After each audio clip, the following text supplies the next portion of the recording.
This program deals with themes of an adult nature and is intended for a mature audience. If you like what you watch, then don't forget to follow us on Facebook and Twitter for the latest updates on the KTPF Community Talk Show. Remember to subscribe to our YouTube channel for our new weekly radio shows.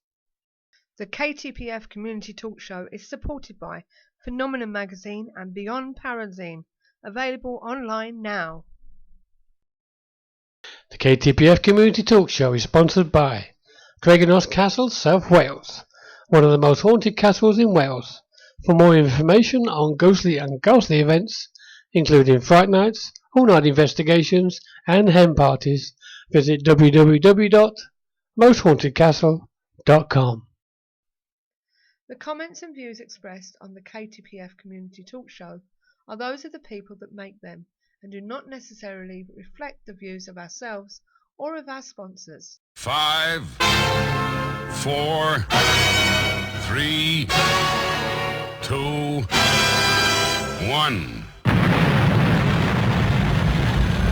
They've landed. You're in the right place. Online, on the web, and on air. All over the world. Talk radio. You hear us, we hear you. Good evening, everyone, and welcome to the KTPF Community Talk Show. My name is Suzanne. And I'm Steve. And I'm still Andy. And we are here keeping the paranormal friendly on www.ktpf.co.uk. We bring you a relaxed show with no pressure, so just sit down with your favourite beverage and listen while we talk about various topics from cryptozoology to UFOs and share information, advice, and most importantly, friendship.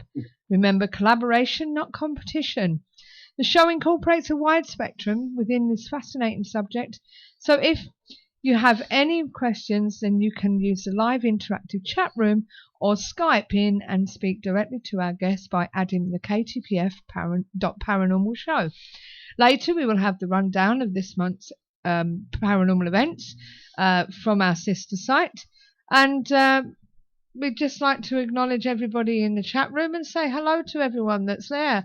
Manky Hypno Man and TTGH. Viscount said he can't be with us tonight, but he's busy by the looks of it. But those that are listening, if you fancy joining us in the chat room, I can see you're out there watching us. Why don't you come in and join us? Just to let you know that on tonight's show, we will be talking about demonology.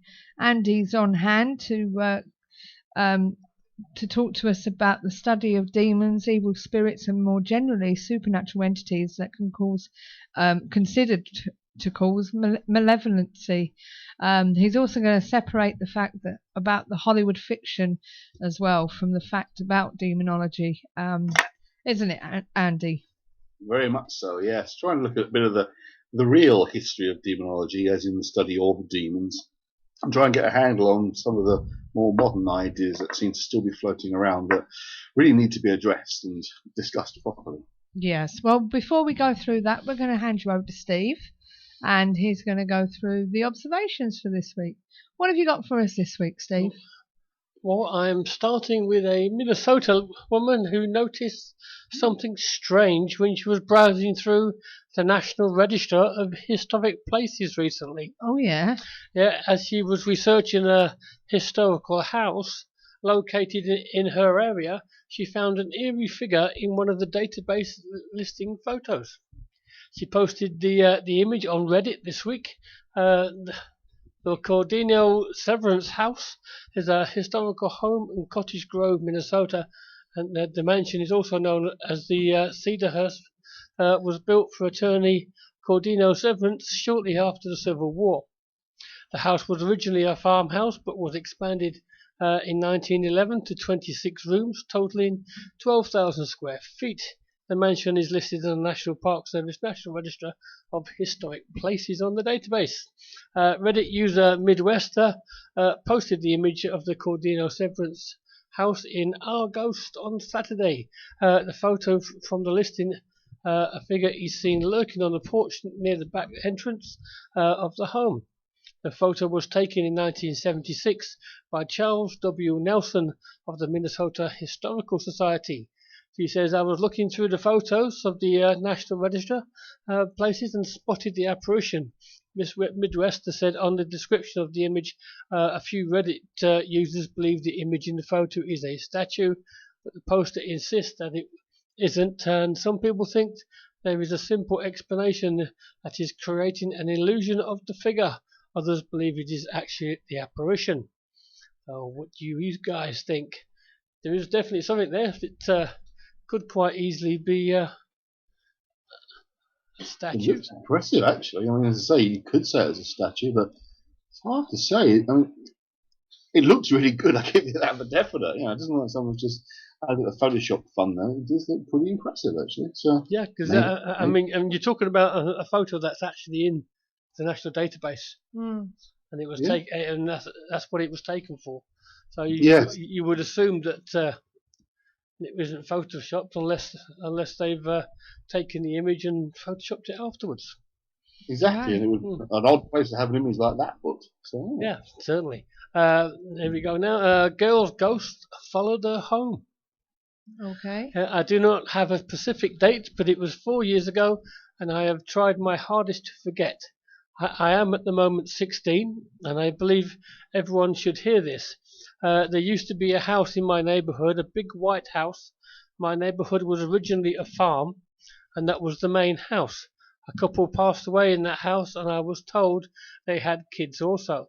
My friends used to joke around telling me it was haunted, since it looked so scary. Well, no one lived there, and one day I was dared to open the door. There's a huge mark of land before getting to the door. I walked past the car gate and headed towards the house. Movement in the bushes near the garage made me nervous, and a dark pressure fell on my shoulders. I got closer and looked up at the house, and I noticed something in the attic window. The curtain had moved over, and I saw a girl who was wearing a white dress, and she just stood there. I must have been in shock because my body would not move. And then she moved out of view, and I ran back to my friends. Scary stuff. When I went to them, one of them asked, "Did you see that girl in the attic?" I hadn't told them what I saw, but they saw it too. I went home 2 weeks later, and I was walking upstairs and saw someone in my bathroom with the lights off. They turned round, and I heard a distant yell. The door closed. That night I was terrified, and I tried to go to sleep. I was awakened by a feeling on my bed, and my ankles were being gripped. I saw a shadow at my door, and I blacked out. Last night it happened. I was awakened by a whispering in my room. Only my younger sister and I were there. Then I heard Crystal whispered in my ear. I yelled at my sister for trying to scare me, but she said it was not her. Then I looked at my door and saw a little girl sitting down with a white dress, and I started crying. The next day I went back to the house and went up to the door, and all I could say was, "Please leave me alone," and I started crying. I was there for 2 hours before I decided to leave. After that, nothing happened, and the house was broken down. I felt bad for the girl. Maybe something bad happened to her, and she needed a friend. To this day, I welcome her into my house. Even though I can't see her, I can feel her sometimes. But it's a happy feeling now, and she's like protecting me. I love her. Oh, They're nice. nice. Yeah. So, and don't forget, guys, just to warn you while Steve's going on to the next one. If you have any problems with live stream, just refresh, because we're beholden to them, I'm afraid. And we will do the same. Do what, Andy? Can anyone hear anything in the background? What? I can't at the moment because I haven't got my headphones on, because it's a bit off-putting when you hear yourself back like that. So I can hear a radio station or a TV program just in the background. And probably the TV we've got on. It might be. I'll go and turn it off. Just turn it down. Well, whilst who does that, there's your next one. Right, this is a quite interesting video. A hiker recently posted a video on YouTube claiming that he captured a video of Bigfoot. While exploring the Utah mountains, in the footage, the hiker seems to be startled by a strange figure that he found lurking in the woodland. Area across from where he was hiking, the Belfast Telegraph reported today. Hiker recently posted on a video on YouTube. Yes, in exploring the Utah mountains. I hate it when they repeat themselves. I really do, and I went through this as well. YouTube user Mountain Hiker uploaded what he believes to be Bigfoot last week. He said, I was up American Fork Canyon near Tibble Creek Reservoir. I thought I saw something a few minutes before when I was a little further away. It kind of scared me, but I figured it was probably just a moose, elk, or maybe a bear. This area is pretty forested, and I wasn't quite sure where the animal was. I only saw it for a second before it disappeared behind some trees. I had to walk through some snow and trees to get to where I start the recording, the hiker said. In the 27-second video, which has actually been extended to about a minute and a half, the hiker spots a dark figure walking through the snow in the wooded area. When he realizes that what he saw was a large creature that possibly might be Bigfoot, the video gets shaky and he runs away, fearing for his life. Scary he is. He's very scared. You should see him run. I'm watching it, all of a sudden I'm thinking, what the bloody hell to do with the camera? Because it's going like that. All you see is the floor moving. I don't know. But what do you think, guys? There's definitely something there, but is it what he thinks it is? Well, at the moment, I can it's a play. It's just sort of frozen. It's frozen on there, is it? No, it doesn't want to work. There is a humanoid type figure that does appear there, but it's a bit hard to say whether it's actually Bigfoot or not. Anything that struck me, now it's still not playing, but the very beginning of it was that federal FBI warning that you normally get with films. I don't know if there's some kind of viral thing for some feature film that's about to come out. Because the use of that FBI warning thing is a bit strange. You don't normally see those on YouTube videos unless there's more to it. Yeah. Well, here's one for you, Andy. Okay. Paranormal experts team up for the Zozo phenomenon. Now, I've never heard of Zozo, but apparently he is a demon. We actually thought they meant Zuzu, didn't we, Susie? Yeah. But paranormal experts Darren Evans and Rosemary Ellen Gooley have teamed up to collaborate on the first and definitive book about the most terrifying supernatural phenomena, Zozo. A powerful demonic entity that has plagued and attacked thousands of people around the world. The Zozo phenomenon was to be published by Visionary Living Inc., Goldie's independent publishing house, will document and examine the dark history and vicious attacks of this entity and described how victims had their lives turned into nightmares. Darren Evans, a paranormal researcher in Tulsa, Oklahoma, is a first-hand experiencer who had spent years battling the attacks of Zozo on himself and his family. Evans' own nightmare began innocently in 1984 when he and a friend found a strange homemade Ouija-style talking board and used it for entertainment. The being who answered them was Zozo, who engaged in a jolly humour and then attached itself to Evans, which enabled it to unleash ferocious attacks upon Evans' physically, emotionally and mental well-being. Yeah, of course it did. Evans discovered that he was not alone. Zozo was a victim spread all over the planet, operating under a host of agencies. Despite to be free of the demon's grasp and intrigued by its reach, Evans began collecting personal stories and documenting Zozo's demonic trail. Zozo favours Ouija and talking boards as an entry point to victims, but is capable of lashing out in many ways. One of the entity's most frightening tactics is to use the internet to reach victims. I'm very excited to join forces with Rosemary on what is sure to be a fascinating look at a controversial phenomenon that continues to affect a lot of people worldwide, said Evans. I've had plans for about 10 years to write a book about my experiences after receiving hundreds of emails from people who have had run-ins with this Zozo entity on Ouija boards. I'm glad I waited. There is some disturbing new research I have found, and Rosemary and I plan to reveal it in this project along with some creepy stories sent in from people all over the world. Rosemary Ellen Gilly became acquainted with Evans while researching a book on the Ouija board, Ouija Gone Wild, co-authored by Rick Fisher. Gilly is a leading expert in the paranormal field, has authored more than 60 books, including the Encyclopedia of Demons and Demonology. She has conducted extensive research and investigation on negative hauntings and entity attachments. Yeah. Darren Evans is an important personal story to share, and he has collected many amazing database on Zozo.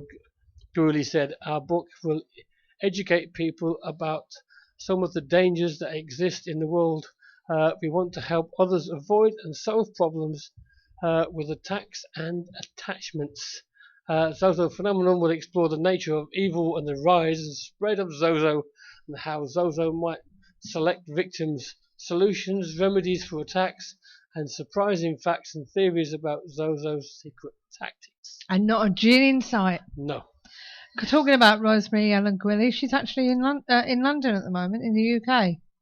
And she's hoping to, now that she's got, she's left the ice and snow behind from back home, she's hoping to go to Stonehenge in Avonbury, Glastonbury, do the Jack the Ripper and the Hell Caves and more during her stay in England. Well, I know a man who knows a man who knows her. I know someone who knows her. I don't know about her myself. Zuzu. First of all, no, Zozo. Rosemary. What about Rosemary? Yes, look at the symbol. You mean you don't know Zozo? Do you not recognise the symbol at all? On the cover of their book, the Zosso phenomenon. Zosso, not Zozo. Yeah, Zosso. I've heard of Zosso. You know the band Led Zeppelin? Yeah. Let me see their book. Jimmy Page uses his symbol. It's from. Where's the book? It's from that. You scrolled almost to the bottom. Yes. It's from. It's Zosso. It's the Jimmy Page symbol he uses for himself. Yes. Led Zeppelin. So I think you'll find these listeners to it does have a real history. It is a real symbol, but it's not a demon. It's just part of the symbolism for Saturn that Jimmy Page adopted as his symbol for him in Led Zeppelin. I thought it was Zuzu. It's Zosso. Well, he's always pronounced it as Zosso. So. No, I thought I was thinking of Zuzu. Is it from out of The Exorcist 2? No, that's Pazuzu. Oh, I think that's Pazuzu. Pazuzu. No, there was one that was in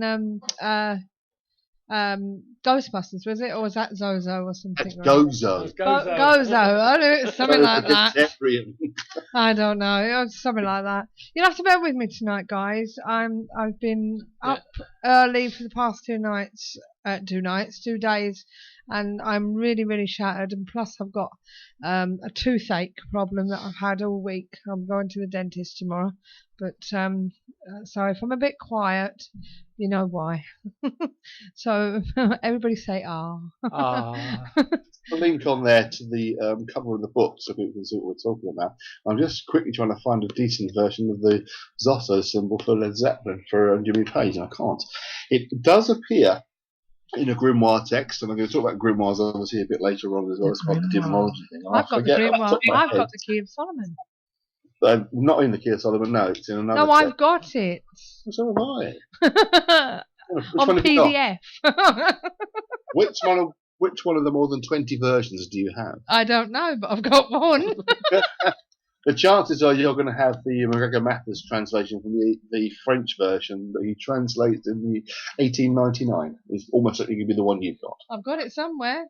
Mm-hmm. Don't know where, but I've got it. Up until fairly recently, I had a first edition of that, which I then exchanged for another very, very rare book, which was even rarer than the first edition of the Book of Solomon, or the Key of Solomon, who was proper title. So I will come on to talk about those in a little while, but certainly that symbol, I will find it It was actually taken from a grimoire, but it's only part of a larger symbol, and it's linked to Saturn, and that's it. It's not. There's no actual demon that's listed in any text by that name. Now, if you're into demonology, or if you're interested in demonology, tonight's show is the one to listen to. I believe that Andy's going to really take you through the in-depth chronological theory of it, and also, as I said, try and distinguish the fact from fiction. If you're also, as I say, if you're also into it, there's a website you can go to called Man, Myth and Magic. It specialises in second-hand books on a range of topics from paranormal to witchcraft and magic. It also specialises in occult and esoteric book site. It's an occult and esoteric book site which also specialises in paganism, alternative religions, mysticism, earth mysteries, folklore, the supernatural, archaeology, and ancient histories. And you can find out more by visiting manmythandmagic.com. So why don't you have a little browse over there after the show? So we are starting a bit early on this, as I say, because I'm not sure how much Andy's got to talk about, but knowing Andy, it's quite a lot because, as I said, he is going in depth. So what we're going to do is, without any further ado, we're going to hand you over to Andy now to start this discussion. Come on then, Andy, tell us about demonology. Where we started. Well, first of all, if I can just copy this and paste this in as a pictorial link, you can see the origin of the Zosso squiggle and its relationship to a symbol for the planet Saturn. And it appears, there we go. If you can see at the bottom, it says Saturnus, and the first part of it, you can see the Z-O-S-O. That Zosso, that's the symbol that Jimmy Page decided to make use of for his as a member of Led Zeppelin. Now, Jimmy Page certainly was interested, or still is interested in the occult. He has an enormous collection of occult books. He's particularly interested in Aleister Crowley, someone I don't particularly have an interest in, but he's a very important figure in the history of the occult, in modern history. So that's why Page was using it. There's no, as far as I am aware, the only kind of demon that could be linked to Zosso would be demon of the imagination, as in someone's creation in their head.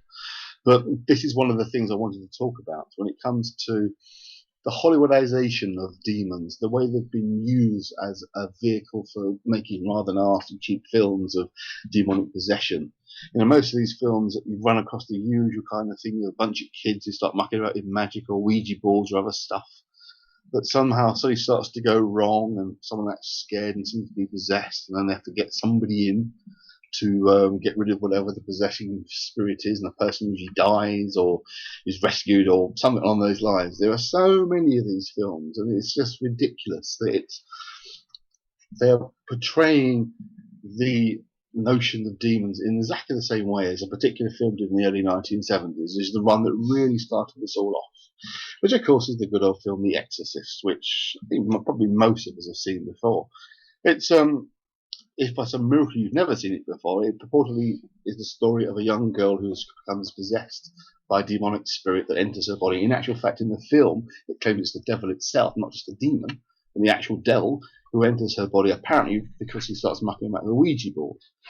It kind of also hints that there's some family background issues to do with her dad being absent and mum sort of rather engaged in other things and not paying a lot of attention to the daughter. But it's by and large fantasy view. The real story, supposedly, of The Exorcist is quite a different matter. It's actually a child who was a boy rather than a girl. Blatty, who wrote The Exorcist, came across the real case, but obviously decided to change a lot of it, partly for understandable reasons of protecting the individuals involved in the true story, but partly also because he wanted to make a film, wanted to be sensationalised and dramatic, whereas, of course, the true story is far less so. It seems the young lad who's been identified as being Robert or Rupert, I think, but his actual name has never been publicly revealed because trying to keep the child's identity secret. In actual fact, he has been involved at the time with an aunt, and it's been suggested both by the clergy and some medical professionals that there may have been some improper relationships between this child and the aunt. and the aunt died very young. Now, whether the child then turned to using a Ouija board or what, I don't know. We don't know the full details of the case, despite what some people might claim. But certainly he started to act very strange, and the family themselves were Jesuit and turned to the church for help before medical people, I should add. This was the church first. And for whatever reason, the story becomes a little garbled, and he seems to somehow end up becoming converted to a Catholic, and a Catholic church gets involved, and we have the so-called exorcism taking place. And so the real details of the case aren't very, very clear. A lot of it's been kind of kept quiet. But I think we can look at the idea that this child had experienced some trauma when he was younger and abuse, and then suddenly was abandoned by the abuser and ended up being rather unwell psychologically because of his experiences. I mean, I say even the priests, some of the priests who were involved said that they thought this was simply a case of psychological illness, and everything that was experienced could be explained. I mean, okay, there are questions about were beds bouncing up and down. I don't know. I wasn't there, obviously, but certainly the other characteristics that apparently displayed, sort of supposedly throwing up and swaying, saying swear words. I mean, they're all very possible. I don't know, but it certainly sounds like someone who's very, very psychologically disturbed. As on most of these cases that you do actually see and read about, that they jump to the explanation that this must be some kind of demonic power possessing person, when there are a plethora of other explanations that need to be examined first and foremost. But I mean, I think one of the questions that's worth looking at is, how has this all come about? You know, why do we have this notion of demonic possession? You know, why do we still today in the 21st century have those who claim to have seen possession take place? I mean, it's a fairly, well, I say fairly common. It's something that I've come across before with other paranormal investigators who claim to have experienced sort of demonic spirits and negative energies, and even one or two who claim to be involved in exorcisms in order to get rid of these things, which, again, they probably have been involved in exorcisms, and they believe quite genuinely what they're seeing is the demonically possessed person being cleared of that demonic possession. But there's an awful lot of suggestion going on here, I think. And I think to really understand what this is all about, we need to look at the history of this idea of demonology. Because demonology itself is the study of demons. It's not necessarily saying, yes, we believe in demons. It's supposed to be the study of, the categorizing and understanding of demons. But the trouble is, if you think about it, the Bible is one of the first places, obviously, that talks about supposed demons, and I'll come back to that in a minute. But there's no real concrete descriptive evidence of what demons are supposed to be until really the early Middle Ages. No. In actual fact, there's the first time you really get any sense of them, I say, is in the Bible. But if you look at the kind of things that are described in the Bible, very often they're talking about gods of other faiths that have become, funny term to use, but demonized, if you like, have been turned into demons. Because one way of dealing with an indigenous faith is to then claim, well, the creatures you've been worshipping, they're actually evil monsters, and if you come to our church and our belief system, you'll be fine. You know, this is a way of dealing with all this. Am I making sense so far? Yeah. Going on a bit. Yeah, but can I just say that at the time, The Exorcist was an excellent film. And it, I mean, nowadays you wonder why it bothered you, but from a psychological point of view, it was quite harrowing at the Absolutely. time. And to see someone's head spinning, which obviously is impossible, unless they got no bones in the neck, is quite scary effect for the time. I mean, when was The Exorcist? What year? In the 70s, wasn't it? The film itself came out in 73. The book, I think, was 71, but it was certainly quite early on in terms of what's been going on more recently. It was the first film to actually show any form of exorcism actually taking place. I mean, there are some sort of hints towards bits and pieces in some of the British Hammer horror films in the 1960s, but an actual following the pattern exorcism, it was the first time it actually appeared on film in any kind of form. Do we actually know if any of what we saw there has any truth to it, as far as the exorcism itself is concerned? We have no way of knowing. Absolutely no way. All we have now is the word of one of the priests who was apparently there, and one of the drivers of the priests. They're the only people who are actually alive who've talked about it. The chap himself, the young man, which now apparently is in his 60s, has never publicly spoken ever about it, never wants to be identified. So we don't really have any concrete evidence of any of it. It's just bits and pieces of story that have come through after Blatty's film and book came out, not before. Well, Yeah. it's almost impossible to trace anything before it. It seems to come along, as I say, as a consequence. Interestingly, another thing I was going to mention as well was the original Exorcist film, the possessing spirit is actually supposed to be the devil himself.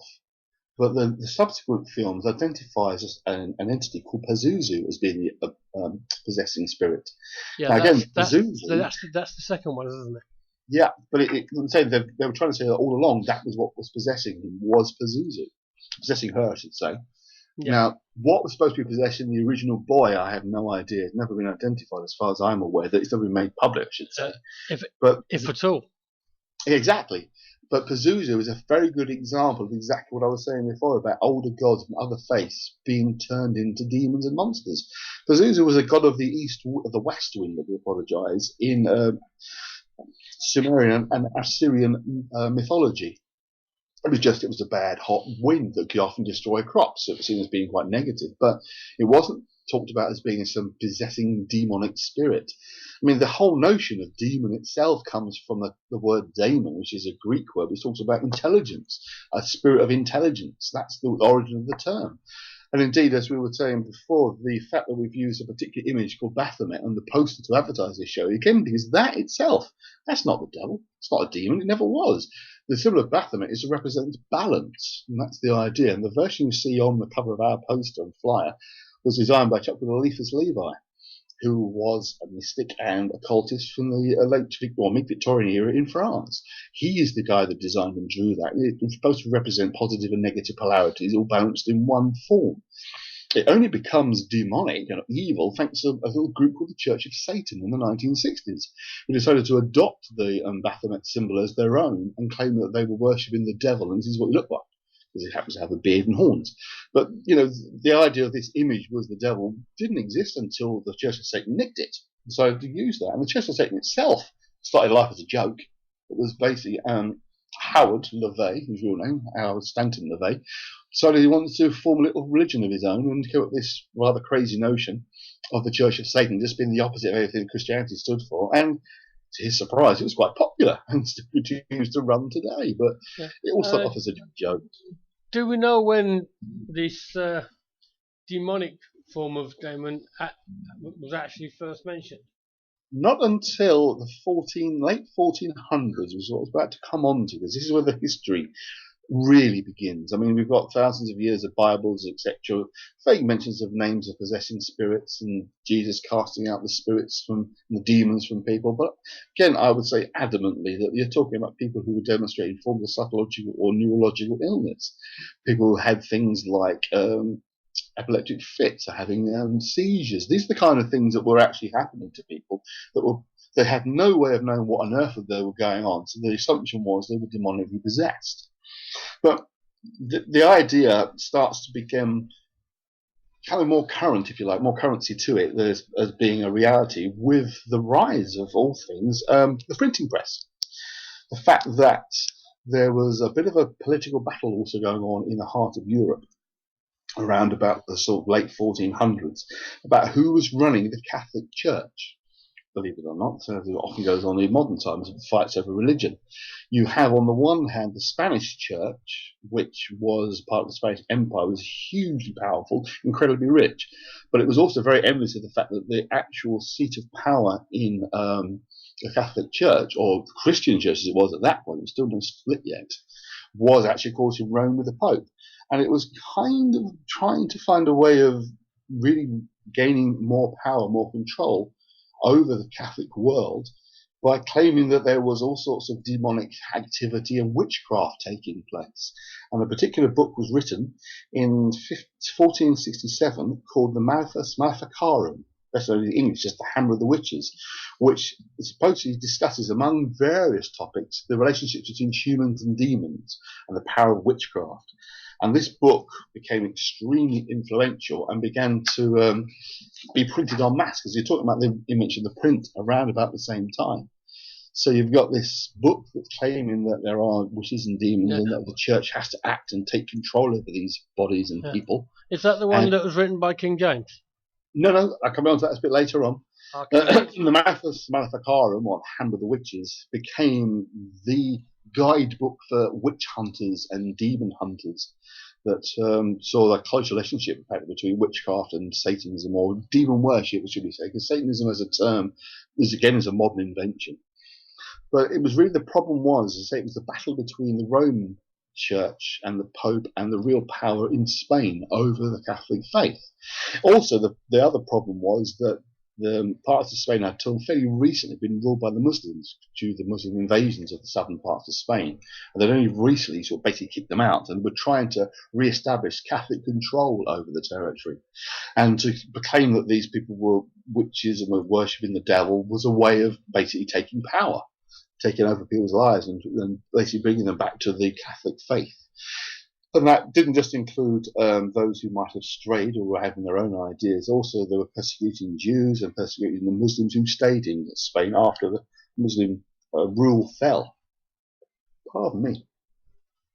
So you've really got a political power struggle going on between different branches of the Catholic Church, and using things like supposed witchcraft as proof. Well, look, see, the church isn't doing its job properly in this area. We need to come in and take over because all these witches are running around doing these witchery things and causing bad things to happen. They're all worshipping these goat-headed demons that don't exist. So they were using it as a way of controlling people, of controlling, gaining power. So that's really at the heart of the sudden sort of emergence of supposed demonology, with people who are experts on these so-called demons. But again, the identity of the demons, who knows? Names were put forward and made up and invented and taken out of the Bible and twisted around. There was no kind of sort of listing of demons because there was some new phenomenon, really. This whole notion of demons being a dangerous thing that we have to deal with. Say the Manifest Maleficarum was a political weapon. It was used to control people. Can you still find copies of that? Oh, absolutely. It's even more a joke now. But in the first 10 years, there were 20 editions with additional material put into it, which was, for the time, was absolutely phenomenal kind of level of printing. It was just gone mad, because at the time, as I say, it was printing had only recently been invented. Until then, you had to handwrite everything, and books were incredibly rare, incredibly valuable. Yep. Suddenly, you could mass produce books. In a matter of days, you could produce dozens and dozens and dozens of copies on one press. Yeah. Once you have the plates sets to produce the book, you can produce more and more. And people wanted to buy it. They wanted to have a look at this. Those that could read, those that couldn't read, had no idea what was in it, and would just find themselves being persecuted by people who could read it and were using it as a weapon. And just to save you a little bit of time, it was written in 1486 by Henrik Kramer, a German Catholic clergyman. The book was first published in Speyer, Germany, in 1487. Yeah, and there's your big clue, Catholic, because it's all part of the Catholic faith, the wars that were going on. Because what happened fairly soon afterwards, which also gets this caught up a bit, is the Reformation and the rise of Protestantism. So you've got the Catholic Church, or the Christian churches, they've been split down the middle. So you're looking for more ways of trying to keep control and hold on to the followers that you actually have already. Because you start saying, when you go to the Protestant church, you're going to be condemned to death by the devil and come after you because you've left the true faith behind. It was all very much part of this kind of build-up of trying to control people, essentially. And the notion that demons existed and were something that witches would consort with to gain power over other people really comes about because of trying to control people, as it so often is the case. Politics and religion are very, very tied together and always have been. But if you move forward in time a little bit, the fact that there were almost like random demon names being thrown about, people started to try and compile lists of so-called demons. And the very first book that actually appeared in print that really categorized and named demons has a rather difficult title of De Prestigiis Daemonominum, which was written by Johann Weyer in 1577. This was the first time that someone attempted to actually compile a list of demons and what they were called and what their abilities or magic powers were, if you like. The interesting thing was Weyer's book itself was actually an attempt to disprove the Manifest Maleficarum, was trying to demonstrate that witchcraft was nonsense and was silly, and that those who believed in it were mentally ill. And it is the very first time, actually, that someone ever suggests, in print at least, that demonic possession may actually be mental illness. And as such, it's seen actually one of the most important books to have ever been written by Sigmund Freud, obviously the founder of psychoanalysis. He thought that Wehr's book was extremely important because it was the first time that someone tried to explain this stuff psychologically rather than supernaturally. Yeah, there's another book, I don't know if it's available or not, by Colin Duplassis's Dictionary Infernal. Yep, I've got that on my bookshelf as well. So You have. Pretty much every book I'm going to mention is, Steve, I've got at least 2 copies of. So. Now we'll come on to that because the appendix that they added to his book has got the most tongue-twistingly difficult title of the Pseudo-Demonarchia Demonomenum. There you go. Now, which basically translates as the false hierarchy of demons. Yeah. It contains a list of 69 demons that many of them you can recognize and trace back to the old Babylonian, Sumerian, Egyptian gods. They've had the names slightly misspelled or twisted. There's a few in there that are unknown, they were new at the time. The interesting thing about this was, although it tells you who these demons are, it lists them and gives them names. There is, it's certainly been compiled from other sources, but, and the important thing is, no one's ever traced these other sources. It's one of those things that some writers will claim antiquity to things because to validate what they're doing. But when you really probe deeper and deeper, you can't find it. There was one book called The Office of the Order of Spirits, which was supposed to be written in the 1400s and in Spanish, and there's supposed to be a single French copy in existence. But again, the version that turned up with that title has no similarity to the version that Wehr was talking about. So it becomes a bit of a mystery.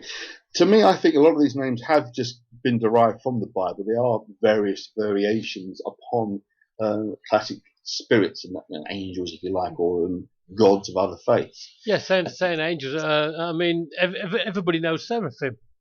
Yes. And yet it's down as being a demon. Yeah, exactly that. You see, this is the problem with the Catholic faith. Everything really, apart from the archangels, anything else must be by definition demonic. Has to be by definition an evil spirit. And he's playing on it. Wehr was playing a game essentially with his appendix. He was basically lampooning the whole thing, saying, look, here's the list of these so-called demons. They don't really exist. They're nonsense, ha ha ha. But I'm putting this together just as part of my book because the book was selling very, very well. Again, like the Hammer of the Witches, those who were intelligent, those who had the wherewithal to learn to read, were fascinated by this sort of stuff because it seemed to offer real power. Raise these spirits. Ooh, you have power. Nonsense, of course. Yeah, but I mean, I've always wondered. I mean, how are these people know the hierarchy of these demons? I mean, have they sat down and spoken to one of them and said, "Who's your boss?" Well, exactly. You know what exactly. I mean? There's one here, the Adramelech. I'm probably pronouncing it wrong. Apparently, it's the High Chancellor of Hell. Exactly. President of the High Council of Devils. These are the later proliferations of these supposed rules, and I mean, you're talking about entire sort of armies of demons, and they're all having particular tasks and purposes, and that's all very much evil spirits that are very bad. Can I just say for you Christians that the Adramelech that's mentioned in the Bible is a different person? Is mentioned apparently he's mentioned twice in the Bible, but it's not the same one. Sure that is the case, because even angels from other Christian sects would then be turned into demons by the Catholic Church. You see, by this point, the Catholic Church was the most powerful force, and the way in which discredited some of the more esoteric, shall we say, more Gnostic versions of Christianity were being demonized in themselves to take control over them. Yeah, the interesting they always wanted it to be the Roman Catholic Church, didn't they? Absolutely, which is why it's called the Roman. The power to be kept. And the problem was, it's like anything, you try and be that inflexible and controlling with your power, then of course eventually someone's going to break away, and the Protestant Church, of course, is part of that. But this whole sort of plague of demons, if you like, across Europe in the late 14 and 1500s was power reasons, was political reasons. It was a way of gaining control over people. You have people who were brave enough, like Johann Wehr, to write books that denounce this stuff as being complete nonsense in in Europe. But over here in the UK, things were relatively quiet, and we were caught up in the same demon hysteria. And I'll come on to St. James I's book in a minute, because his book was in response to another book that I'm about to mention. Over here in the UK, we had a book called Reginald Scott's Discovery of Witchcraft, which was published in 1584. Now, like there, his book was trying to denounce this as being complete nonsense, and was again addressing the notion that witches don't exist, or they don't have the powers people proclaim of them. In doing so, he listed and drew images of supposed magical power and how these people would carry out their magic spells and the different witchcraft accoutrements, daggers and magic wands and magic circles. He put those into his book, showing, look at this stuff, it's silly, this is the things they use. But what he did was be the first person to put it all in print, this kind of imagery. Again, whether Scott made this stuff up himself or he was actually genuinely finding and using real material that already existed, I don't know. I do know that I'm interested very much in folklore and folk magic, and most of the imagery and symbolism I've come across, even in older texts, are derived from Scott's book, not the other way around. So they've copied out Scott, basically. But what you had was a combination of Wehr's book naming devils and demons, Scott's book showed you essentially how to raise them, although Scott didn't name them. Bring the two books together and you've got a perfect book of magic to how to raise spirits. And that's exactly what came into publication. Around about the same time, the mid to late 1500s, a book that was known as the Ars Goetia, or the Goetia, came into existence.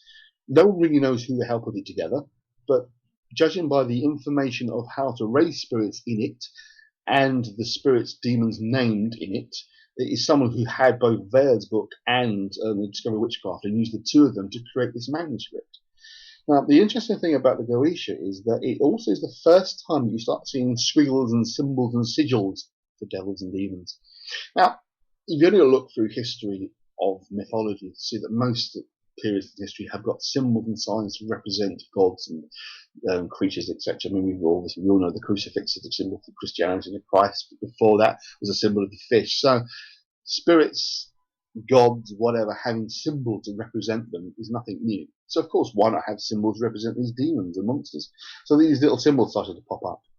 What was also happening was that printing was becoming much, much cheaper even than it already was, and it was easy to produce very cheap, what are called chapbooks, for very little money, on very poor quality paper, often made from old cotton material, and they were very, very popular. People, the same as today, people love things that are sensationalist. There's this book of demons, and you can raise the devil and raise these demons, and they'll do your bidding. We're talking about people in the middle of sort of UK and Europe who were, average Joe that could read still was pretty. Didn't have a lot of money. The chance to perhaps raise the devil to do his bidding and then make him lots of money was a popular idea. I mean, we've got the legend of Faust. I mean, there's various variations of the Faust story, including Christopher Marlowe, who was a friend of William Shakespeare. He wrote the Faust legend himself, his version of it, around about the same time this is all happening. So the idea of using demonic powers to raise these spirits so that you could then make money and become rich and successful and have your pacts with the devil all came around about the same time as these books were starting to pop up. But there are no previous texts. They don't exist. There are books and manuscripts like the Testament of Solomon that came from the 3rd century AD. Again, they're only late medieval again. All these texts that crop up later on, talking about devils and raising demons and sort of magic power, they all come after these books. The earliest known edition of anything like this is that I mentioned earlier, was the Book of the Office of Spirits, or Syrian Spiritum. Maybe written in the 1400s, but again, there's question marks over its age. It's probably more like 1500s. Libraries wanted to claim to have the earlier versions of these books to predate things like the Goetia, because obviously it would make them much more famous. But when these things are really looked into, you can tell these are derivatives of things like the Goetia. So that's where you end up with these books with magic symbols in them, books that have spells of how to summon creatures and use them to become powerful. The interesting thing also is where these books are supposedly derived from. Although these are medieval creations, most of them, in fact pretty much all of the seriously powerful ones, all claim to have their originator as being King Solomon of Israel. I'm going to pause there for a second, guys. Have anyone got any questions? Because I feel like I'm just kind of going off on a tangent, going off in high speed. Well, I was actually wondering, you got all these people writing these books. Didn't the church actually pull them in and say, "Oi, how come you know this?" Well, this is what I was going to get on to, because that seems, from what I can determine, and those, not just myself, other writers, is that all you have is the church then thinking, oh, we better look into these damn bloody books that are popping up, these literally damned books, and they start collecting and collating and trying to get them off the streets, as it were. So the idea that, things like the ancient Catholic Church had all these books under lock and key, and somehow they sneaked out and they have these books of lists of demons' names, is quite frankly nonsense.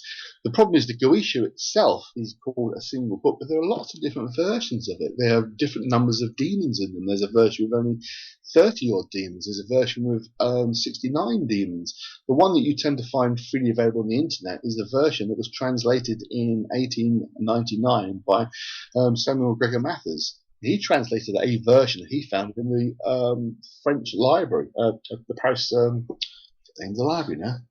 But anyway, the main library in Paris, he found this book and a few others sort of tucked away in a dark alcove and translated it from the French into English and published it. Before then, it wasn't even published over here until 1899. That version was not published. So there is no single individual book that's supposed to actually list all these supposed demons. They are just a mismatch of different pieces of information that people have cobbled together. And again, most of them, you try and trace them back, they just don't really go anywhere. They go back to sort of the late sort of 1500 or late 1400s, early 1500s, and that's it. There's nothing going any further back than that. And as I say, they often use the name of King Solomon because in the Old Testament it does talk about Solomon using the power of demons to build Solomon's temple. He's supposed to control the demons. Yeah, but are they demons or daemons? Well, they are nothing. I would say they were nonsensical. They are just ways of explaining how things were being done. But the important point is, because you have a biblical reference to a king who was near mythical, controlling demons, the obvious question becomes, well, how did he do that? How did he control his demons? Is there a way that I, Fred Bloggs, in 1599, can learn how to do what King Solomon was doing 3,000 years before me? So then you come into this notion of, well, there must be a way, there must be ways, and if I can't find it, I'm going to invent it. Now, what really happens, whether Solomon used demonic power, I have no idea. I doubt very much. I think it's just one of the many myths in the Bible. In the same way you have myths in Nordic Viking legends, you have myths, sort of Far Eastern stories of nuclear war taking place 5,000 years ago in ancient India. It's just a mythology, but because it's part of our religious background, it's seen as being maybe more real than Mount Olympus or nuclear warheads. Yeah, so I don't know. On top of that, a lot of these so-called demons are actually protective. Absolutely. I mean, it's the thing that Sue did on an invest once. Mm-hmm. And I don't know how it goes. And the Dominus Papi and all the... Anomaly Party, Affiliate, Spirit of Sanctity, Tetragrammaton, and all that. Yeah, all that follows are a protection, but a lot of people listen to that and they think, why is she talking about demons? Yeah. And she's not. She's actually talking about something that's actually going to protect you. Well, this is something I'm going to come back to. Think about this for a second, guys. Why the hell are you talking Latin to the demons? If these demons exist, they've come from the Middle East. They don't speak Latin there. Christ didn't speak Latin. The Old Testament isn't in Latin. It is now been translated to Latin. So why don't they respond to Latin? What's so special about Latin that they have to speak to these demons that are supposedly millennia old, have always existed? Why are you talking to them in Latin? Anyway, I'll come back to that because that is actually an important point as well. That people make the assumption straight away that somehow it's something to do with the devil. What you're saying there is actually a protection spell. It is a spell. It's turned into a charm, but it's for protection. And demons, as I say, as you mentioned before, it wasn't until this late medieval 1500s period, that demons were seen as being evil. They were seen as being spirit entities. There was no division between good and evil. They were spirit entities.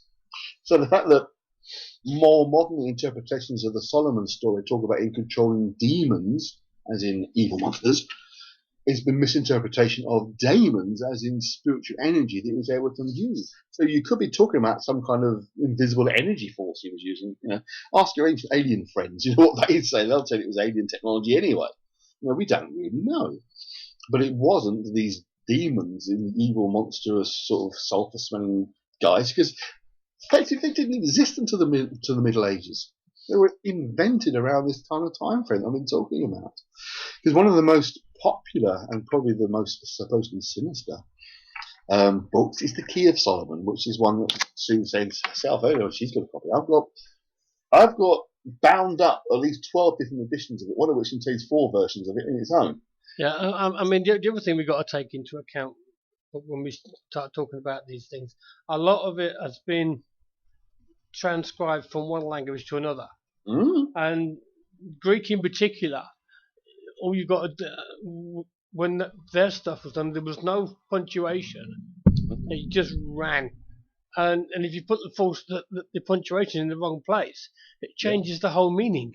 Absolutely. So someone's only got to make one simple mistake and go, I need to breathe here, put a comma in. Yeah. And you've changed the meaning of it. Absolutely. And then it gets translated again into another language, and it's by which time, I mean, the Bible's a prime example of that. Time it's gone from its original language through to what it is today, the meaning, the original meaning, could have been lost loads of times, and the same goes for so-called evil entities. Well, this is the other problem you've got, is that the language, as you say, not only has been translated, you're talking about a completely different kind of language. Most of the biblical texts are written in the stuff about Jesus, New Testament, that's what I'm looking for. Aramaic, as you say, these are Semitic languages. They are very different to Western languages. I mean, you've already got translation upon translation upon translation. You've got from Aramaic to Greek, from Greek to Latin to English. Of course, there's going to be some errors of translation. It's inevitable. But it's taken literally that, oh no, that's fine, we don't worry about that, that's okay. These names haven't changed. And, well, why have they not changed? These different variations aren't necessarily recording different ideas of the demons. They're just different ways of writing it down because it wasn't standardized. Even the English language itself wasn't standardized in the 1600s. I've got some books of reprints of books in the 1500s, and they're bloody hard to read because you'll find the same words being spelled differently as the book goes along because they weren't standardized spelling. So the fact that these names vary is because no one really knew what they were. We just kind of make it up and went, oh. That's the Key of Solomon pops up quite a few times in various sort of novels and films as being the source of demonic power. Now, again, the odd thing is that the Key of Solomon, as I say, was controlling spirits to help Solomon build the temple in Israel. It's the Goetia who's the one who's got the demonic guys, but that tends to get mentioned a lot less. And the other book that occasionally pops up in modern horror films and films with demons in, which bring us back to our original topic, is called the Necronomicon. Now, the Necronomicon doesn't exist at all. It's completely invented by a guy called H.P. Lovecraft in the 1920s. He made it up as a plot device for some of the stories he was writing. But yeah, it's got into the modern psyche as being this book of dark, demonic, evil, nasty magic, the worst kind. And it don't actually exist. It doesn't exist, exactly. It's completely made up. There are books out there called Economical, you can find them, but not one of them predates old Lovecraft because he invented it. He said himself in his correspondence with friends, I've invented this book, and people seem to think it's real.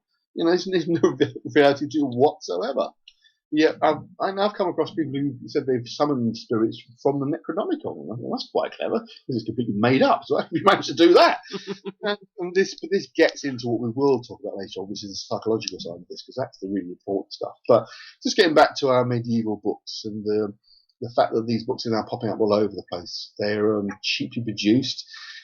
They sell. So anyone who's got hands on a printer is going to start printing these because they know they're going to sell them. Because people love sensationalist stuff. And it got to the point that in England, the what's his name? James I. So James VI of Scotland, as he was at the time, Yeah. ended up actually writing a book that was a rebuttal of the discovery of witchcraft. Now remember, the discovery of witchcraft was a rebuttal of the Maleficarum, so you got a book being rebutted by another book being rebutted. So it goes backwards and forwards. And James' first book basically is where the term demonology really begins as a term. Because, of course, if James I, the King of England as he was by that point, he wrote the book when he was still the King of Scotland, then becomes King of England as well. Yeah, because he was James II of Scotland, wasn't Yeah, and sixth of Scotland. he? Yeah, sixth. Yeah. Sixth. He uses the term, so that must be the right term to use. So we'll adopt that as the demonology term, as the study of demons. But it was always from the angle of, these are bad monster demons. It's not the study of demonology at all. It's a study of that's how to get rid of these things we've made up. So, and it went to the point that James I actually ordered that Scott's discovery of witchcraft be burnt and destroyed. So you've got book burning as well. So, if that makes it add more credibility to a book when you say it's been banned and we're going to burn every copy. So they're all bloody hell, they must be something really good in this. And it also means that they tend to go for like £10,000 to £12,000 a copy, first editions. I mean, there's a modern version available from Dover Prints, which is like £12.99 or something. But the funny thing was, he actually added more material to it, almost in response to being burnt, the early editions. Scott published another version a bit later on with a lot more additional material in it. Now, that's only been reprinted twice, which is a real shame, because that is an incredibly rare book. A friend of mine's got a copy from 1889, reprint of the second edition, if you like. We also have to take into account the time we're talking about here. The majority of the people couldn't read. Oh, exactly. So they were reliant on people telling them what was in these books. Yeah. But you'll be surprised, actually, ability to read sort of fairly basic stuff wasn't that bad. It was one person who could read the text to say, well, it says here if you wave this dead chicken in your left hand and a carrot in your right hand and stand in that circle and go boobly boobly boobly, you can do it. If someone shows you to do it, you can remember to do that. You can see the symbols because they're drawings. You can draw what's drawn on a piece of paper yourself. So you don't need to know an awful lot about the language, English, in order or whatever language these books might be, because obviously some are in German and French, Italian, Spanish, etc., to make use of them. Like one person in the village might be able to read them, and they'll tell you what to do with it. And the person who could read, who had the books, he was one that, or she was one that had the power. And this was the power that the church was trying to break with the Inquisition. So it's all about politics. It's all about power and control, like most things usually are. So really, my point for this little sort of journey into the history of demonology is that it starts from the bottom upwards, if you like. It starts off with the man in the street wanting to sort of find ways of not being controlled by the church, and that being coming down, you must therefore be a witch, or you must be worshipping the devil because you don't want to be completely dominated by the church. And the church response is to put together things like the Hammer of the Witches, the Maleficarum book, which then causes a response to that book, and then it goes left, right, backwards and forwards. But the idea that the Catholic Church somehow has secret documents no one's ever seen that are kept under lock and key is nonsense. They've got early copies of these books because they thought we better find out what these books are all about, because they're a threat to our power. And that's basically what the situation is. The earliest manuscripts are now in libraries and museums where they belong, to be protected, not burnt by lunatics in the Catholic Church, because they didn't have them in the first place. Yeah, I mean, we've also got to think that the average person who, by today's standards, would just be someone who knows natural medicine, wouldn't actually know they were doing anything wrong. Absolutely. Because they couldn't read the book, so they would, and then all of a sudden they're being called witches and people that have you've healed them, so you must have be in contact with demons. Exactly, and this brings us back to our first point. Why we're talking about this in the first place, the Hollywoodization. It's the Catholic Church kind of fooled itself in a little bit, shall we say, that the tactics that they were using in order to gain control kind of got reversed, and they found themselves having to fight against the very force that they kind of invented or made use of to gain their own power. So you have this rather strange situation where the more pious and believer you are in the Catholic version of Christianity, the more likely you are to be demonically possessed. So if you look at most so-called demonic possessions in history, they're usually always strong Christian believers, mostly Catholic believers, because the Catholics are the ones that really push the idea of possible demonic possession. There are claims of the Church of England have been involved, and yes, there have been a few exorcisms. I know about one of them, so I used to work where it happened. But predominantly, what you're dealing with is the Catholic faith's position on demons being real entities that can possess us. And it comes back to what we were saying before. Okay, but why do you speak to me in Latin? You know, why do they recognise only your version of Christianity as being the way to dispel you? You know, the actual Book of Exorcism. I've actually got a copy here of the Manual of Minor Exorcisms, released by the Catholic Church. It's actually here in my hand. You can hear me flicking through the pages. This is the real deal, the actual book that's used. You know, it's very precisely set out exactly what it's supposed to do. Why does this work? Why is this supposed to work? The simple answer is the people who get possessed by demons believe this is going to work. So of course it's going to work for them. It's the power of the mind again. It's always about the power of the human mind. If you think about it, we've only really understood any of how the human mind works. The brain, the mind, I'll talk about first of all in terms of psychologically, the last 100 years or so. Before then, we had vague notions. I mean, there are books in print, including, say, Johann Wehr's book, who talks about possible mental illness, who kind of identified that something very important goes on with that big lump of stuff in the head. That, you know, things can go wrong there, and it can cause people to behave strangely. That's something that was becoming a known fact, shall we say, until Sigmund Freud came along and started to really directly look at the theory of the mind. We started to understand more and more about the idea of an unconscious that was the real seat of power, if you like, in the human mind. The unconscious was the part that controlled everything, and still is the case. You know, some people might poo-poo the idea of there being an unconscious, but it's one of those things that's almost universally accepted, exists in some form or another. Freud's own definition and divisions of the unconscious between the ego and superego have been questioned, and the more modernized versions have come about. But there's still this notion of an unconscious being the more powerful controlling part of us, that there is the primitive brain which really is controlling when you're in states of anxiety and great fear that cause a fight or flight thing, when you run the hell away from the difficult situation, or you want to, and you feel the energy running through you, and that energy running through you might make you tremor. What do demons do? Make your body tremor. You know, all these things are happening. I mean, what we know about... A couple of questions for you, Andy. Okay. Couple of questions for you. First of all, are the Catholic Church, the Roman Catholic Church, the only ones to have done this? Not the only church. In fact, there are versions of exorcism throughout the world. So far, they're getting a very bad rep from us tonight. Can we bring somebody others into it? They're the ones who've codified it, who have written books about it. They're the ones who have said you have to do this, this, and this really does work. You know, the only other faiths around the world today who would talk about possession, not even necessarily demonic possession, are what you would call Aboriginal faiths, the faith of the local people.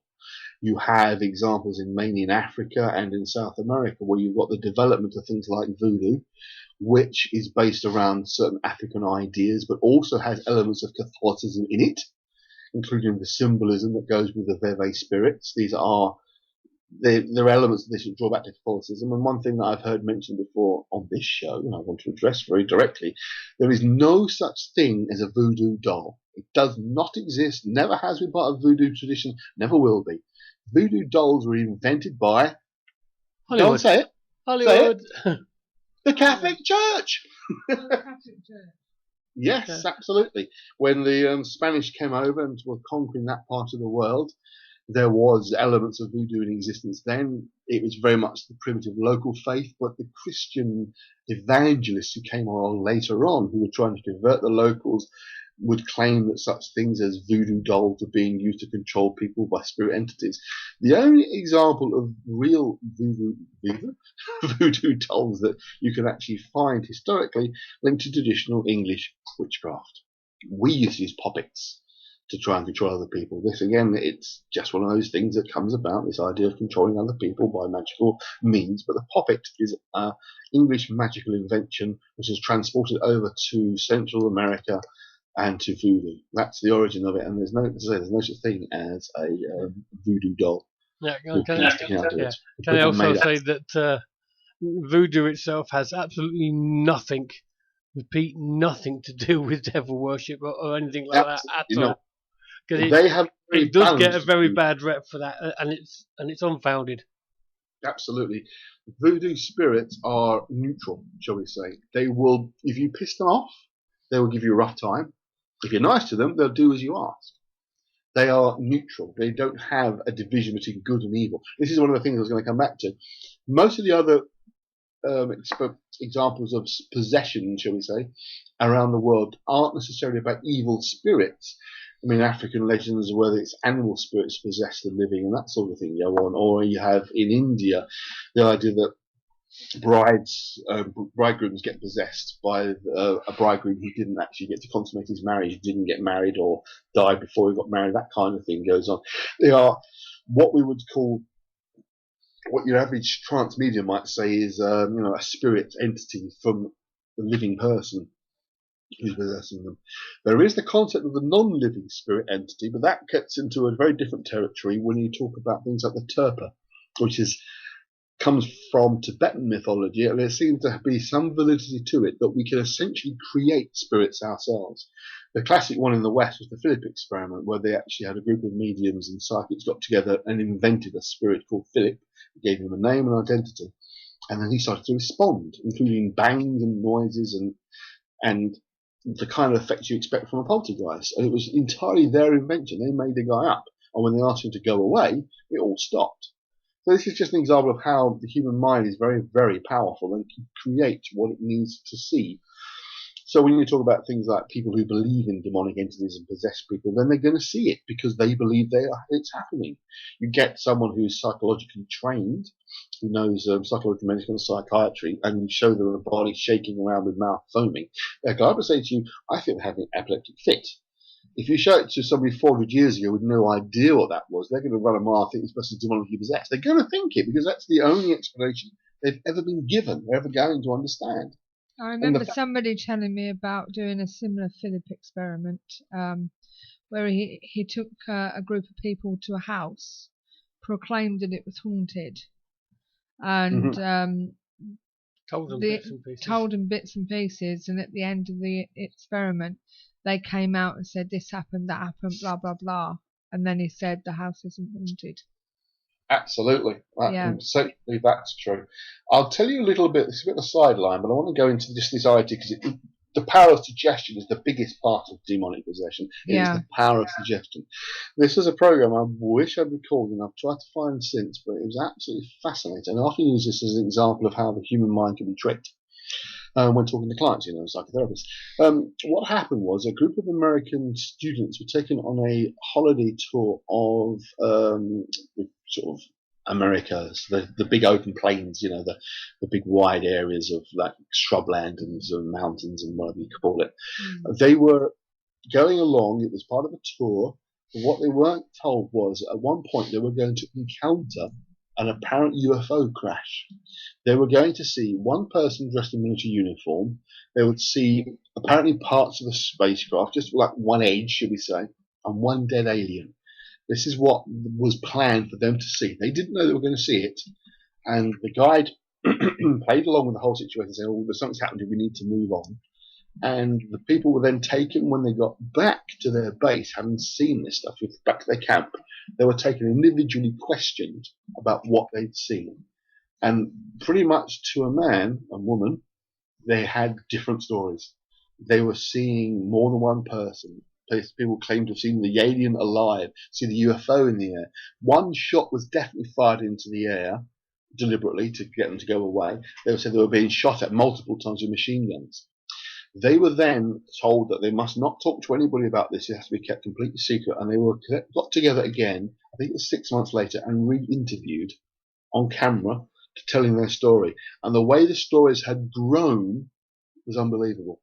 They were told that what they'd actually seen was this. And they were told that in their rucksacks were hidden cameras that filmed what they'd seen. And not one of the people who attended the experience described exactly as is seen on their camera. Not one of them. And every one of them had a slightly different version of the story 6 months down the line. This just shows the power of suggestion in just seeing a few bits and pieces that seem a bit odd, or they can determine from that they've seen an alien spacecraft flying around with lots of aliens and machine guns being fired at them. So if you've got someone who sees a person who has a belief system about demonic possession, suddenly sort of start foaming at the mouth or babbling rubbish or appears to be on fire or very hot or anything like that, or seems to be reacting oddly or moving, fidgeting a lot, they're going to assume, because they know no different or no other thing, that it's demonic possession.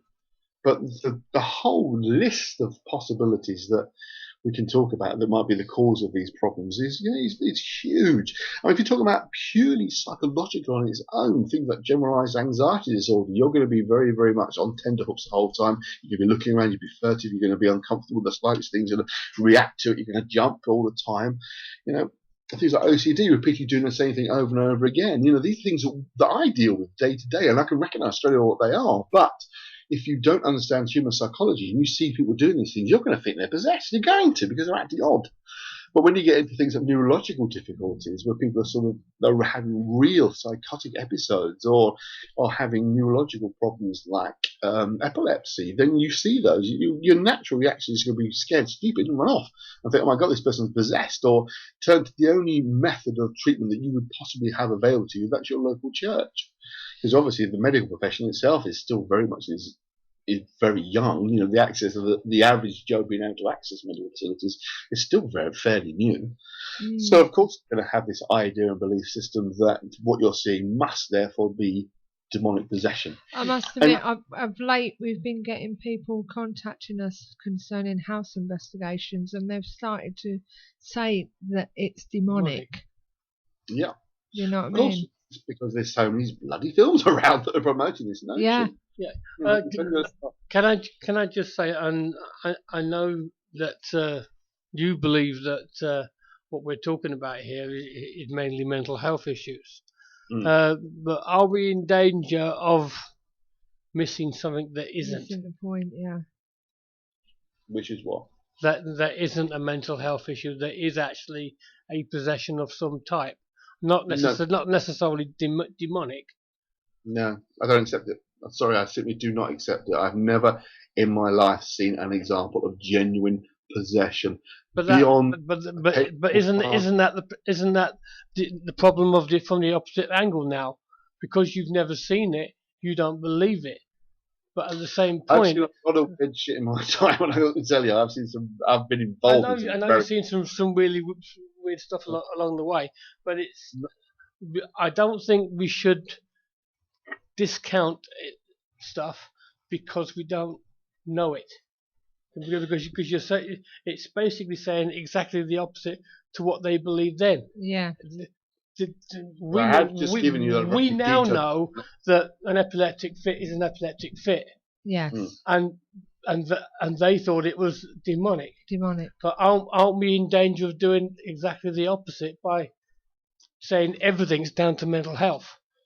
Yes, but that is a fact. Not necessarily so. Because if you want to take the opposite line, which I understand what you're saying, you have a lot of problems, because depending on which version of demonic possession you want to isolate as being this is the real stuff, you've got a huge system of religious belief behind it that then you have to say, well, therefore, that must be correct. You can't have Catholic Christianity saying this is demonic possession, this is how it happens, this is what we do to get rid of it, but this is only one possible version of faith. Because of the way faith works, because of the way religion works, it means therefore you have to say that the Catholic faith is correct. Every other religious faith, because it's monotheistic, because it's a singular belief system, is wrong. So I think what Steve's saying is, right, in retrospect, right, yeah. we're saying that an epileptic fit now, we know what it is, but back in the day it was that. But just supposing there was a levitation involved. Yeah. Similar to that in The Exorcist, there was levitation, forgetting the blaspheming and everything else, and all of a sudden they're stuck to the ceiling or something, some form of levitation. Could it be a demonic possession, for want of a better word, or could it be just a possession? Or a possession, or are you saying that it could be a magic trick? Or are you saying that mental illness can cause you to stick to the ceiling and climb I walls? would say I've never in my entire life ever come across a genuine, real case of that ever happening. But that's my point. Because we haven't witnessed it. and gone through that whole procedure. Oh, but you got okay. I don't think we should just say that can never happen because we don't know. We do know the mind is a very powerful instrument. Because you haven't seen it yourself, you can't say you don't know it's real. No. Okay. I mean, there are things you can discount because it just doesn't make sense whatsoever. Yeah. Like twisting, no matter how you look at it. Like the head twisting. And, yeah. You know what I mean? I mean, it's physically impossible. Yeah. Levitation, to stick into the ceiling, is physically impossible. It can't happen. Mm. You know, it's like saying, you know, should I believe America exists? Because I've been to America. I know it exists. Have you guys been to America? No. How do you know it exists then? If I said to you, well, you can't prove it exists because you've never been there. No, but let's say, for instance, you've got a magic trick. Now you're just being pedantic. No, but just say we see magicians that levitate people. But they're magic tricks. They are illusions. They are clever ways of hiding the invisible wires. You know, people don't levitate in real life. There are definitely occasions when I personally experienced phenomena where the mind has caused a physical phenomenon. Certainly. I mean, I've often relate a case where... I was being hypothetical with the levitation, but you know what I'm saying? If we don't see it... Yeah, but you can't... You know... You've got to be careful about saying, you know, well, if X happens, then therefore there might be these demons or possession does happen because X happens. But hang on, does X happen? Well, I don't know. I mean, I can relate to an example here that I've had a number of times, which I thought was quite amazing. I had a guy, I've had more than one person do this, but this guy in particular came to me for help, psychological help, psychotherapy. And whenever he got very emotional, talking about his past and experience, every time he did that, my ceiling cracked quite loud every time. Now, it wasn't just once or twice, it was dozens of times over the period of a few months. Every time he got upset, my ceiling made a loud click. Now, to me, that is psychic energy, if you like. It's psychic energy, it's built up tension and emotion, suddenly exploding out of him. Okay. That I can accept.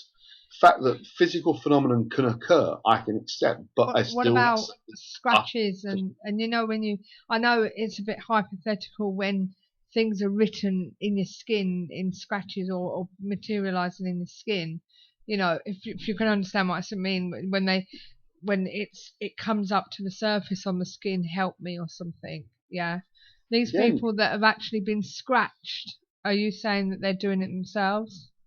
The trouble is there are no documented, proven evidence of these things happening beyond hearsay of a few people who claim to have been at these events. Well, this is the stigmata, for instance. Stigmata. Are we saying that's a mental thing? Quite different to producing words on your skin. Yeah, but we're still saying something that's beyond our knowledge, and at one time would have been considered demonic. Of course it would be. But that's I've been talking about for the last 40 minutes. How the notion of demonic possession came about in the first place. It's got nothing to do with demons. It's a lot to do with the Catholic Church trying to contain and continue to be in power across Europe and using supposed demons and witchcraft, which is no more than folk traditions, to try and suppress people and control the situation around them, trying to ensure that they are the dominant force within Europe. So what would you say stigmata was? Stigmata is a very real phenomenon. That's real phenomenon. But are you saying it's a mental thing? Yes, absolutely. But the body is responding. It's called psychogenic illness. The body is responding to a psychological state. If you're a total believer in something like stigmata, and someone did point it out not long ago, you'll see stigmata in the hands up until fairly recently, until we began to determine that there was no possible way that Christ could have been nailed through his hands, because it would have torn. He'd have to be nailed through his wrists. Suddenly the stigmata now turns up people's wrists. No, is that because it's magically moved because God decided, it should be there already, or it's because they believe so strongly that it has to appear? Absolutely. I mean, it's along the same lines. I mean, I get some clients here who get very upset. They go bright red. I mean, really bright red, beyond sort of embarrassed.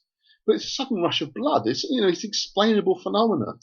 When you talk about wheals and lesions appearing on skin, it's explainable psychogenic phenomena, not psychic. Psychogenic, it's the brain creating, the psyche creating the phenomenon.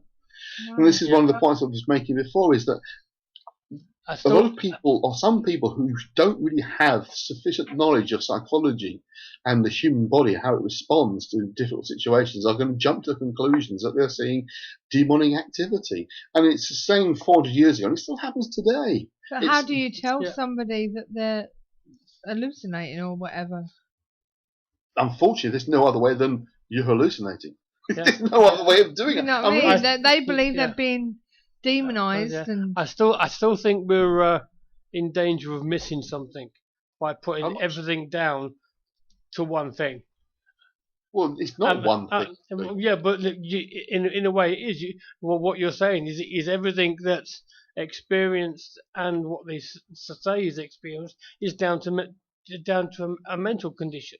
So by saying everything is mental, you're in danger of missing something else. No, I don't think so, Steve. Because that is a huge area. It is a huge area, but it's like the doctors. All of a sudden they put everything. Yeah, take penicillin, it'll kill it. It don't. Penicillin just makes things worse because the body gets used to everything, and they've been throwing the same drug at every single problem, and it's not the case. They know that now, but it's too pigging late. You know what I mean? And they miss something along the way, which could have made things better. By saying that everything is down to the mind, which I agree, a lot of it is. In fact, the majority of it is, and it's a very powerful instrument.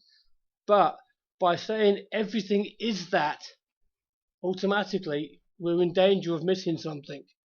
Well, I don't know what it is we're missing then, Steve. Well, because you can't simply say that we have demonic possessions taking place. Yeah, but that's just the point. I don't know what we're missing either. But to automatically say that's mental illness. Because it's the idea of mental illness is neurological, psychological, psychosomatic. I mean, these are vast area. It's not like one thing. It's not like saying, oh, it's a cold. Yeah. Categorization of, I mean, I've got the American. Yeah.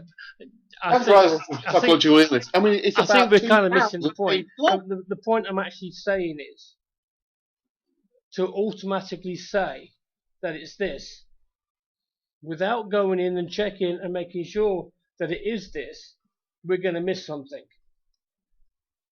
Is there a chance of missing something by not checking that there could be something else? Going through the routine and checking stuff, this, and ticking all the boxes. Not just saying, that's mental illness. Yeah. That's what he's saying. Instead of I understand entirely what Steve's saying. Yeah. I'm sorry, I'm going to say the same thing. It's all explainable. All of it is explainable. The actual real cases of people acting odd in some way or other can be put into a bracket that is very big, of psychoneurological disturbance. So you would put speaking in tongues as a psycho thing? Gossalia, or whatever you call it. Yeah, I mean, there's some people suddenly talking a language they've never known. I mean, but that could go back to reincarnation. Yeah, but it could. But then again, if we follow Andy's trait, reincarnation doesn't exist either, but it's a mental system. Whoa! He believes in reincarnation. But it follows the same way. Because we think we're from this, and we think this happened and that happened. It happened because our mind says it happened. I am specifically talking about the notion of Judeo-Christian demons possessing people. That's what I am talking about. Yeah, but the problem is just saying it's a mental thing spreads out a long way. No, it doesn't. I haven't gone there. I haven't taken it to that point. I haven't said that. I did. You have. Steve went on one. There's a very old saying in philosophy, Steve. You can't get there from here. You can't make that assumption. You don't have the argument steps to go from what I'm talking about to denying reincarnation. There is no. It's like you're walking across the ocean to get there. You can't get there. But if you follow the route that what you're saying is that everything is a mental situation, then it follows through. He's trying to be devil's advocate here. It does follow through that. If you put everything down to a mental illness or a mental condition, it follows through. You can't put everything down to that without checking the boxes first. It doesn't. Hello. Well, you wanted a discussion, Andy. You got one. I did. I was getting worried. I was sitting and reading this rubbish off, and no one's listening to me. No. You falling asleep over there, and he's making coffee. I just woke up. Going back to our original point, what you've then got, Steve, is because of the way in which faith works, we are talking about faiths that are. I'm trying to remember the bloody term. I can't remember it. It's the opposite of universalist. It's singular, if you like. Secular. Right. No, secular is to do with the real world. A faith that denies all other faiths. Okay. Yeah. Now, Judeo-Christianity, all of them, Islam, Judaism, Christianity, are faith that deny all other faiths exist. That's just the way they work. If you have demonic possession existing in the form that we've been talking about tonight, it means, and there's no getting away from it, that Catholic Christianity is the real only faith. That everybody else who believes anything else is, by their definition, worshipping the devil.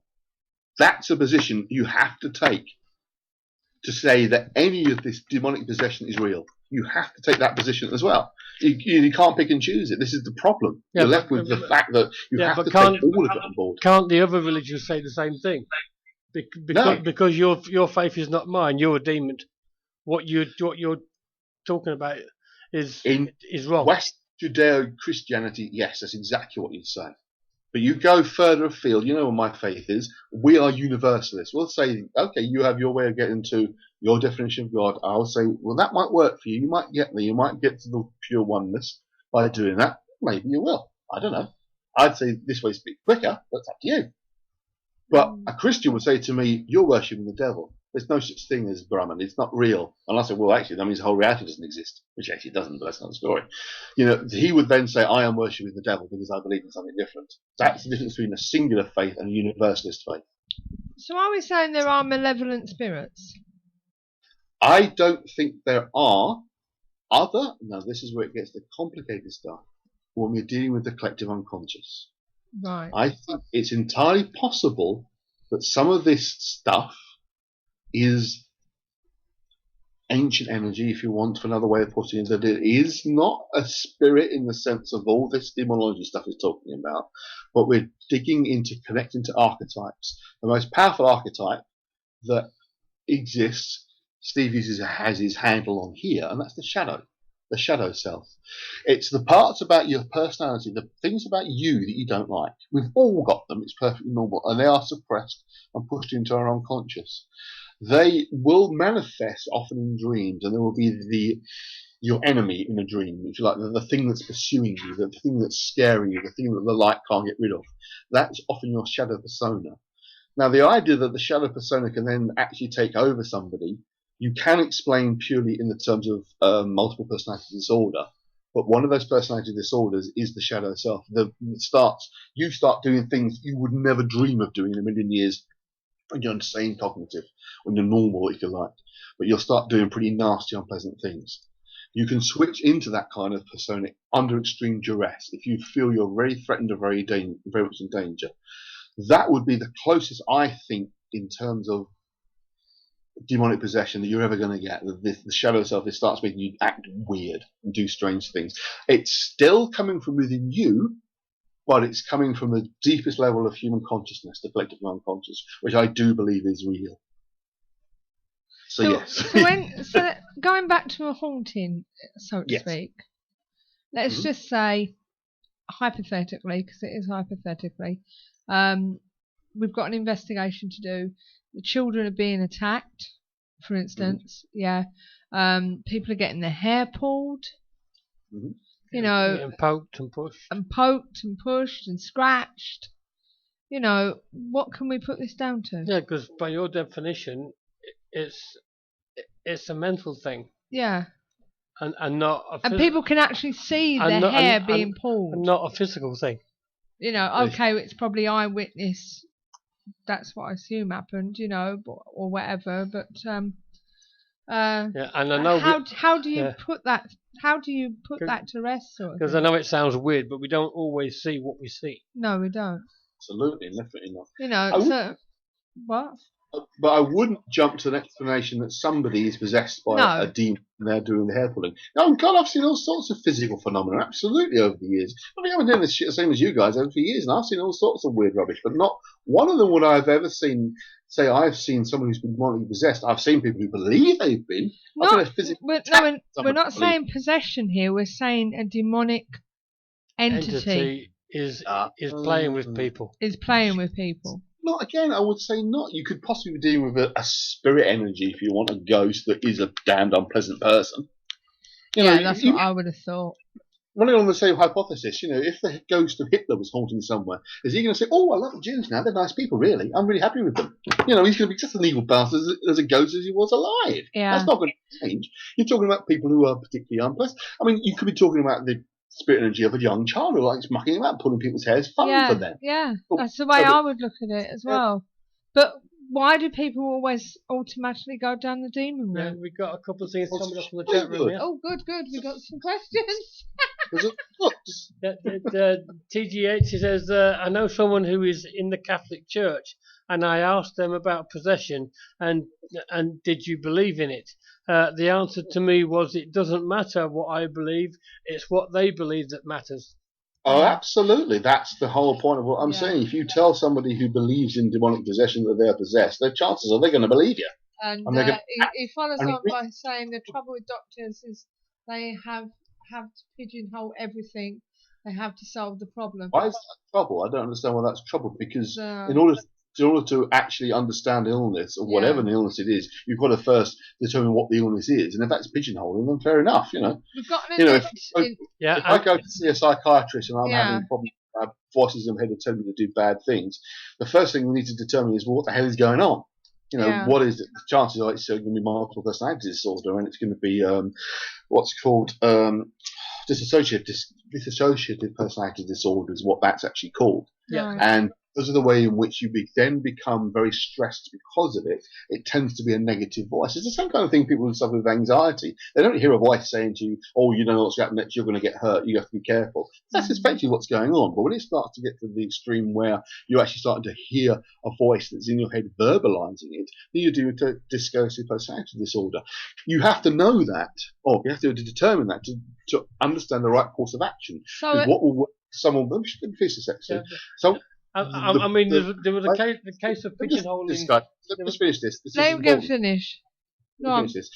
And the way in which you deal with dissociative personality disorder is different to dealing with psychosis. Right. You use different regime of treatment. There are different medications involved. So you have to use TG's words, pigeonhole them as being dissociative and not psychotic.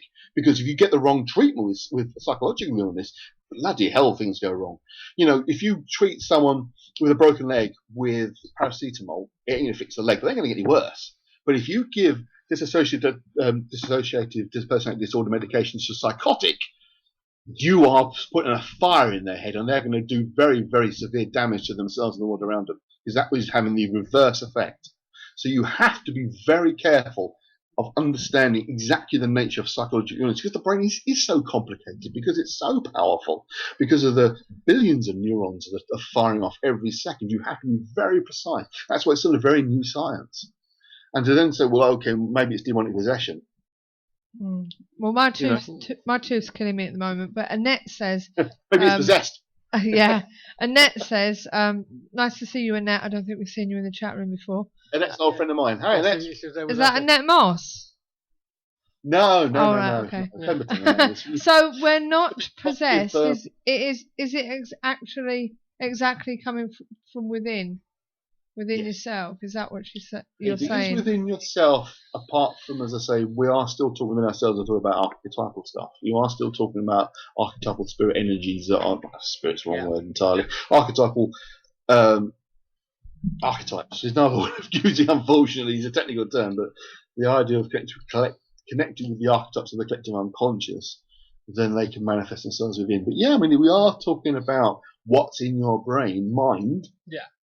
But as a occult writer called Lon Duquette once said very brilliantly, it is all in your head, but you've no idea how big your mind really is. That's the key issue. That's the key point. You don't know how big your mind is. It doesn't require external forces to come invading into your brain, a la demonic possession, for you to act and do weird shit. It doesn't need that. It needs biochemical activity to go a little strange, then deep-rooted belief systems start to manifest themselves, because one of the first parts of your brain that becomes affected when you are psychologically ill or neurologically ill, there's a difference, is the higher cognitive functioning. So your standard, your kind of day-to-day personality, if you like, that is the first thing that's affected when you start to have psychological illness. So you start to act differently straight away. It's one of the first signs. It's a sign something obviously is going wrong, but the fact that your personality can suddenly appear to change. Now, that's exactly what people would have said in the Middle Ages of a demonic possession. Their personality suddenly changed. Yeah. You see what I'm saying? Because I do see what you're saying. I mean, from a pigeonhole point of view, yeah, we're talking about doctors in general, not mental health doctors. Well, this is a have to, because, let's say, GPs, the training a GP receives in psychological illness is woeful. I'll be honest with you guys, I've had more training than the average GP has. I know that sounds grandiose, and a manky man still do, probably tell you the same thing.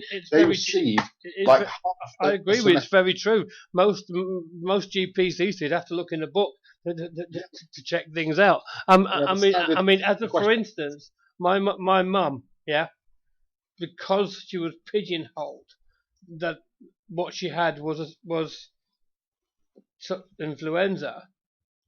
They actually missed pneumonia, which could have killed her, because they pigeonholed it without checking. Exactly. This is the problem as well. And you'll never get a doctor sit there and go, well, I don't know what it is.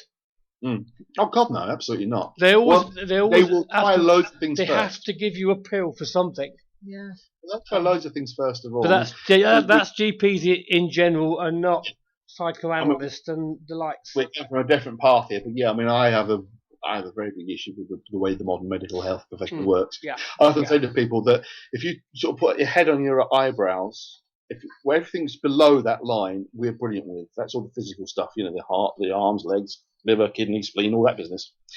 So you put your hand on your forehead, and everything above that line, we're in the Middle Ages. Well, we're the Victorian times. You know, we still don't have much. Yes, Maggie said the same thing. Doctors do not know psychology. They're not trained in it. They're trained to deal with physical problems. Yes, neurological problems are physical, but it's a different kind of problem. It's a massive area. I mean, so say for example, we talk about dissociative personality disorder. It's the old name for schizophrenia. It's a huge topic. It's a massive area. You know, what can happen and what can cause it, what the way to deal with it, it totally depends on the person. I mean, Mank could say the same as well. When we work with clients, I can have two people here coming to with generalized anxiety disorder by far the most common problem I deal with. The reason they have it will be different. The way it manifests will be different. Apart from the fact that they usually are what's called hypervigilant. They're hyper alert to everything and are always overthinking things. That is your key to its generalized anxiety disorder. What you do next depends on the person. You know, you can't put one tablet, say, here's the anti-generalized anxiety disorder pill, take this 3 times a day for 6 weeks, you'll be fine. Everybody has to be treated individually differently. It's the one thing that our medical profession simply cannot do. It will treat. You go there with stress, depression, anxiety, fears, mania, any of that kind of thing. The first thing they'll do is give you these 10 questions, and they will grade your answers. And they'll look at their chart and say, well, that says you're psychotic. That says you need to be medicated. That says, oh, I bet call the funny farm now. That's it. That's all they'll do. That's all they can do. They will try to, if they think you are threatening to kill yourself, they'll try and get you to see a psychiatrist at the local hospital within the next 6 weeks. If they really think you're seriously going to do it, they'll have you committed. And that is not locked away for months at a time. You can be committed for 24 hours. But once that happens, you're putting that against your will, then you're going down a very uncomfortable road. And people don't want to go down that uncomfortable road, so they'll turn to the church. They'll turn to their friends. They'll turn to Joe Bloggs, who thinks they know a little bit about psychology, who thinks they know a little bit about how to fix these sort of problems. And they'll end up often making no difference at all, and sometimes making people a damn sight worse. Yeah. Just a quick thing. TTGH, can you add a bit more to that? Because I'm reading that and it doesn't make sense. Nobody's witnessed the big. And then it But changes. we'll take it for granted. Yeah. I mean, from a psychoanalyst, mental illness, demonic point of view, how's that for point of view? Nobody's witnessed the Big Bang, but we'll take it for granted. Apparently, according to Andy, it didn't happen. Go on, Andy. He picked something up on that. Go on. Yes. Not yet. I want to get to that later. Okay. Yeah. But as I was saying, we pick it up that back then we're talking about demonic possession because we don't know. Nowadays, the majority of what happened then we'd put down to mental illness. But the big problem you guys have that deal with this is that it produces physical problems which GPs end up having to deal with, and the big problem gets missed. Absolutely. They say the big problem we have is that we just still really don't know, or we do, but we can't be bothered to invest the time and effort it takes into really working with psychological illness, because you can't. There's no one fix for everybody. Everyone gets a cold. You take this, that, and that. Everyone, you get. I'm trying to think of months, for example. You take this medication for months, and it doesn't matter if you're 50 or 15. Doesn't matter if you're rich, you're poor. Doesn't matter if you're employed. Doesn't matter where you live. This medication for months works. It does not work that way for psychological problems. Your background, who you are, what you've experienced, your life, all have to come into consideration when you're working with these problems. And we can't afford it as a country. We cannot afford it, and most of us can't afford to pay for it privately. So we have to kind of muddle through the middle ground, and we'll turn to what our parents would have turned to, and people today still turn to. I mean, I've had conversations here with clients. They will turn to the church, and because the church is what it is, it's supposed to be this know-all fountain of all knowledge. It will cling to what it knows. I mean, it wasn't that long ago that... Or what it thinks it knows, more to the point. And what it thinks it knows is more to the point. Exactly. I mean, you should think about it. We had a conversation privately, I know we did a little while ago, about the fact that Jehovah's Witnesses still believe the Earth 6,000 years old. Yeah. We know that's ridiculous. We know it's ridiculous. The scientific evidence to say that it's a lot older than that is everywhere. But the Jehovah's Witnesses are holding on to something that's in the Bible. And they're holding on to a belief system that did exist in the mainstream church not that long ago. The mainstream church totally believed that the Earth was the centre of the universe. It killed people for saying it wasn't. Galileo wasn't killed, he was in prison for most of his life for saying it wasn't so. The church needs to hold on to this kind of information, keep these things in place for its power base. It would move heaven and earth to not accept the fact that the Earth went round the sun. That was abhorrent to them, but they had to accept it eventually. I remember having somebody contact me who was going to try and get us to help them with a haunting, for want of a better word. As I say that, it's because I don't know whether it was because we never actually went for it. They never actually followed through with anything. But she was telling me that a boyfriend was getting problems, blah blah blah blah. He was a Catholic. He'd been to the church, and the church had basically turned around and said, or his father or whatever had turned around and said, the reason why you're being attacked or whatever is because of your past life, because of what you was like when you were younger. You're being being punished. And I mean, and we didn't go. And to be honest, we wouldn't have done, because from what they were describing to us, it did sound like a mental illness. Yes. Yeah. We would have gone. We would have gone if we would have been asked. That's not what he means. But because she was asking, she was saying that I don't think he would go through with it. But I was just wanting to know whether that's right or not. You know what I mean? And that's wrong. Absolutely. That is so wrong to say something like that. So, it's also incredibly lazy because you can say, well, I can't do anything about it because it's it's the consequences of your actions. Therefore, I wash my hands of this. I can't deal with this. Yeah, absolutely ridiculous. But that, unfortunately, is supported by the church. They would take that position that you're being punished for your past sins. Manco Hypnoman said, always said that you need lots of different therapy for stress, a curriculum. Yeah, and he's put a what's name, and then he says, Andy, how come you're into this? When I was 12 years old, I was possessed by a demon. No, not really. Sorry. My interest in the mind, basically, Mackie. I've been interested in the human mind and how it works and how it doesn't work, and weird things happen to it since I was young. I've also been interested in the occult since I was young. I had some odd experiences, and as I said, I don't make no secret about it. I've been involved in studying the occult. I've never been a practitioner of anything, but I used to use sort of occult-based meditation work, in enabling work when I was working with Fright Nights, and I got a reputation of being the occult medium. It goes back far, far further than that. I'm interested in how we have studied the human condition, shall we say, the human mind, and the different theories and ideas that come about from them. I've seen the films of old, and it always sounds interesting stuff.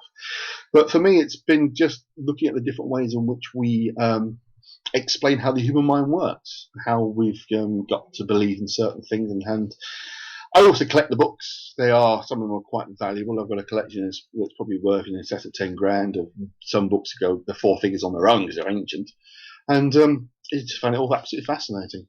But I'm also interested in history as well. So it's a combination of being interested in the occult, being interested in history, interested in medieval time period, interested in the books themselves. I don't use it at all with my hypnotherapy work. I don't do a lot of hypnotherapy so much these days. I'm more psychotherapy in terms of conversations in light hypnosis, so to say. I am much more analytical psychology in terms of Jungian psychology, is the way I tend to work mainly. But again, Jung studied all this kind of stuff because of its understanding how things like the collective unconscious works, the connectivity of the human mind, the idea of archetypes. I mean, he really started to bring forward the idea that, Freud would have dismissed demons, possession out of hand, absolute nonsense, didn't have any of that sort of stuff at all. But Carl Jung said, well, hey, there's too much of this for it to be just the human mind. See, you're listening? Just the human mind. There's got to be more to it. Yes, he did believe in ghosts. He also believed in predicting the future with the I Ching. He believed in many things, and I don't have a problem with things. I believe in ghosts myself. I've seen strange phenomena myself. But what's important is Jung didn't dismiss anything out of hand. He would explore it and try to understand it. And he could see the massive power that occult belief, in terms of magical power belief, can have, to the point of causing manifestations to occur, to cause ghosts to appear. There was a very famous case. This is what fascinated me about the guy I had in my cracking ceiling. He was having a conversation. Because Jung worked from home, as most of us therapists do, he had a client who used to have strange occurrences, and the table in his dining room would crack loudly twice within the space of a minute. And one particular afternoon, he was sitting at home with Sigmund Freud, having lunch together, and they're still friendly, even though they'd fallen out, still had the occasional lunch break. And the table cracked like someone had hit it. And Freud nearly jumped out of his skin. And Jung said, don't worry, it'll happen again in a minute. And behold, it did. And he said, every time I have this particular client, the next day I have this problem. It stops after a while, but I do have this problem. I think you've answered these questions, haven't you? Does this work with your hypnotherapy? Jung believed in ghosts, though. Yeah, I keep them separate. I must admit, I'll tell you a funny little story just quickly. I had a consultation this week with a woman, an older lady, who wanted some help with an issue, and her husband came along because obviously you come to my office and doesn't know what's going on, so they like to come along. I don't mind how people can sit in on someone's consultation, but I have a collection of my more interesting books at the back end of my office. Now I position chairs so that people can't see the books behind them. The guy sat down on the chair and then stood up, moved the chair back, So he was less in the area where I was talking to his wife, and sat there. And I thought, oh Christ, don't look sideways. Do not look sideways, and then of course he looked sideways. And so rather strange title. And I just said to him, I am interested in sort of witchcraft and folklore and magic because of the psychological implications, and I collect books. And he said, oh, it's fine, I'm a book collector myself. They are a bit strange, but that was it. But I thought, oh dear, he's just seeing those books. He's thinking, I'm leaving my wife with this guy in his office on his own, and he's got these books on devils and demons and all that strange stuff. But he seemed no problem with it. Right. But no, I keep the two separate. I work very clinically, shall we say, but I do look to Jungian ideas when some stuff I experience. I mean, a lot of stuff I do work with memories and childhood experiences, but sometimes you go deeper into what you would call the archetypal imagery, that people start to experience stuff. And I've seen people, I've sat here and people told me stories of what they've seen in dreams and what they're experiencing in their hypnotic state that I know is archetypal activity. And I'll leave it there. TTGH wants to know, he said, there's a guy in my group. If we get him stressed, things start to happen on investigation. Absolutely. No problem at all. That's, as I say, my own example here was the guy I had in my chair. Every time we got upset, my ceiling cracked. Like it was like wood cracking inside it, like it was heat. Every time he got stressed, it did that. And it was just amazing. And then Jung talks about that. It's like a psychic projection of your mental state. So I don't see a problem at all with that. But and on the subject of Jung, Hypno Man came back and said, if Jung believes in ghost and occult, would you say he talked to demons and they were real then? No, he didn't talk to demons. No. But did he talk to daemons? This is what you get down to the point that the daemon concept can come from the collective unconscious. That can be a part of the unconscious structure. But you're talking about the connectivity of the human consciousness. We're not talking about some other realm. He was very much, I don't think he talked to ghosts as such directly. I think he was aware of supernatural phenomena and didn't discount it. One of the most interesting articles, if you want to have a good read on the Jungian stuff, is one of his very early papers he wrote about basically observing Victorian star seance of a young girl who happened to be his relative, who was apparently going to trance mediumship and was being possessed, and was giving information that she couldn't possibly have known as a young child, etc., speaking in a different voice. And I will dig out in a second, when Sue does the event stuff, the name of the article. It's a paper he wrote when he was very quite in his 20s, actually, one of his early papers. It's absolutely fascinating, Mankey. It's well worth getting hold of. It explains it in that kind of strange middle ground that I occupy between being all imagination on one end and being real ghosts out there on the other end. He and I take the same position of the third, something arrogant now, but we take the same position that it's something between the two. It's not quite out there, but it's not quite just in your head. Your head's a very big space, and it's connected with everybody around us. But I will, I'll dig out the article, Mankey, because I think you'll find it fascinating. But coming back to where we were, I have been very specifically talking about demonic, Judeo-Christian demon possession. The idea that other cultures have forms of possession that include animal, totem, spirit possession, ancestor possession. I'm not going to talk about that because it's not an area that I know as much about. I would still say that the majority of that is placebo effect. That there's a good program I saw a little while ago that was talking about two women photographers who were touring Africa. They went to a village, and I can dig it all out, it's on disc, where they observed an elderly woman who was like the shaman healer of the town, of a collection of villages, coming to the village to take the possession away from two women who were possessed by a lion spirit that had been sent by their dead husband. That she takes on the spirit, and the two women recover and appear to be okay. She then has to go back to her own village, carries out a very long ceremony to release the spirit from her. Now, of course, we are talking about native belief systems, what's called Aboriginal belief system. It's the term Aboriginal, which talks about natives of a place belief system. It's very shamanistic. It's not sort of written down. It's just sort of handed down as ideas. You can explain all of that. I mean, you could say the girls were hypnotized. They believe that they worked these beasts because it's part of their belief system. As Mankey would tell you, you can't hypnotize someone to believe something that isn't true. Like the idea that you can hypnotize somebody and put 2 pence pieces on their arms and tell them it's hot and their arms blister. This does not happen. They might believe it's warm, certainly. You can do that with your hand. You put your hand in ice, not really. I mean, I think it's cold, but this means they get freezer burn. You don't get physical manifestations like that. But if you have a belief that it's going to work for you, then I can promise you it'll work. Your mind will make sure it bloody works for you, because that's how our human mind works. It's like anxiety. If you have anxiety, you will find something to be anxious about. Your brain will give you something. Even if you're living in paradise, your brain will find one thing to be anxious about. That's how it works. So we are talking about powerful belief systems that we know no different. Yeah, I mean the witch doctor shaman kind of thing is a really good example of that. But a lot of it is enhanced by drugs. Oh God, yeah, absolutely. Natural drugs, by I must say, not prescription kind of stuff. Oh, absolutely, yeah. I mean, take Central South America. I mean, most of their rituals involve the chewing of a particular leaf called cocaine. Most of their rituals, in fact, all involve ingesting cocaine at some point.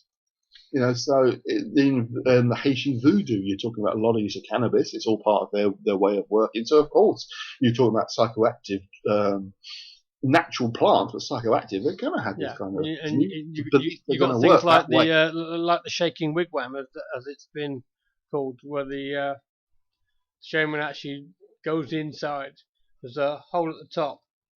But I mean, people have witnessed kind of smoke at the top, and that's supposed to be the animal spirits and that coming in to obviously give their advice. But by all accounts, there's the only one in there, and they're out of it on drugs, and they're hearing voices and conversations, and the actual wigwam actually shaking. Yeah.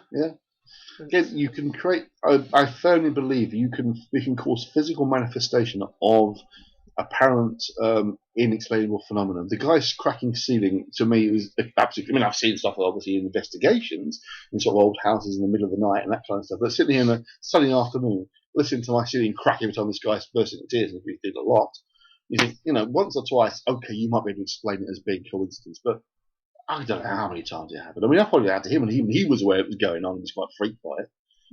So, I must admit, Mankey, I don't know anything about the US military getting demons to follow Russian leaders, but you reminded me of one important thing that I thought I should mention. When we talk about people being demonically possessed, if you look at the kinds of people we're talking about, it's usually children, quite often children coming to puberty, backgrounds, often broken homes, small families in terms of small finance. If I was a demon and I wanted to become physical in this world and take control of it, I would possess one of Barack Obama's kids. Vladimir Putin has got kids. I'd possess one of them. I'd possess someone who had multi-million pounds. They're going to build a powerful empire, like in Omen 3, Damien Thorne. I'd possess somebody who had power and influence. I wouldn't possess some poor sod down the street who's got no two pence to rub together, who no one's ever going to believe. Why would you possess people like that? Yeah, going on the what Mankey Man there said there, I would suggest it's something similar to what Uri Geller told us, where it's actually people overlooking and influencing from a distance, rather than getting demons to follow. Or a bit like the old 1944 witchcraft ritual carried out on Dover cliffs by the Wiccan cults led by Gerald Gardner. It was done partly because they believed in that sort of stuff themselves, which is fair enough, but also because they wanted to make damn sure Hitler heard about it, because they knew full well he believed in it. So they were going to use that to try and whip up the storm in 1940 to stop the Germans landing over here. If people believe something's going to work, then it's going to work for them. But I think that's, you brushed me off there, Steve, a bit. It's an important point.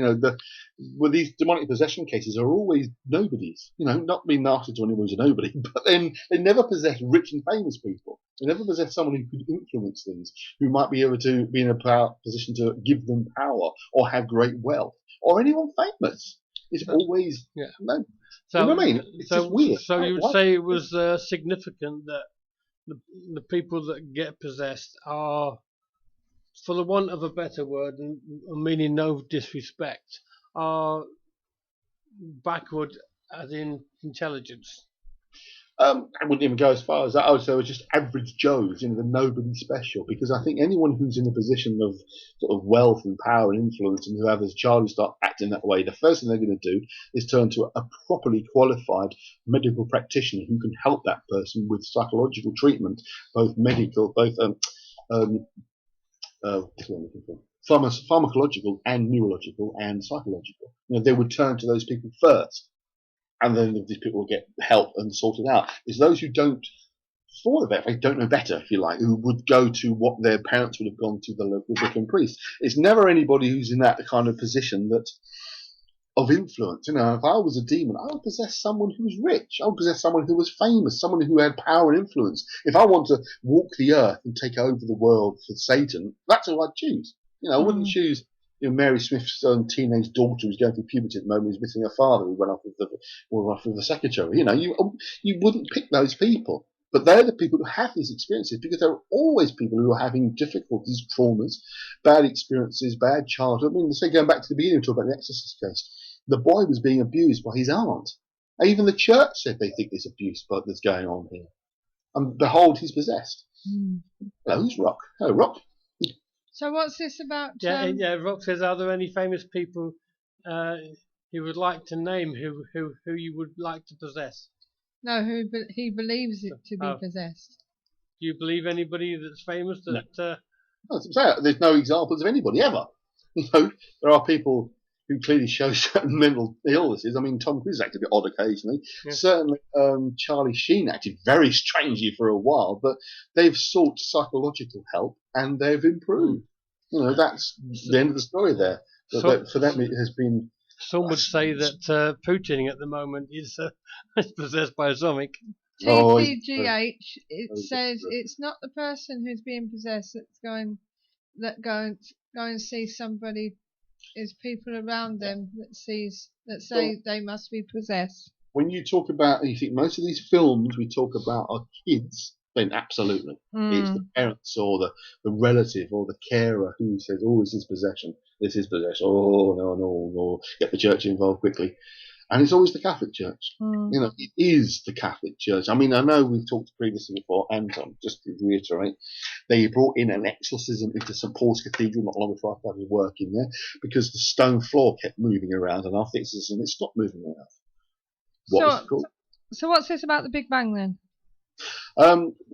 Should we have our break then when we stop, because it's a different topic entirely? Okay. Just a quick on that St. Paul's thing. Was the floor actually moving, or was it like a seismic thing? Well, we don't know. There were problems. It was quite possibly to do with the fact that there had been, doing some excavation of the old St. Paul's Cathedral, which obviously the new St. Paul's that's there now is built on the base of the old St. Paul's, and they've been doing some research work. So periodically they dig around the immediate outside of the current St. Paul's Cathedral, because the old St. Paul's Cathedral was bigger.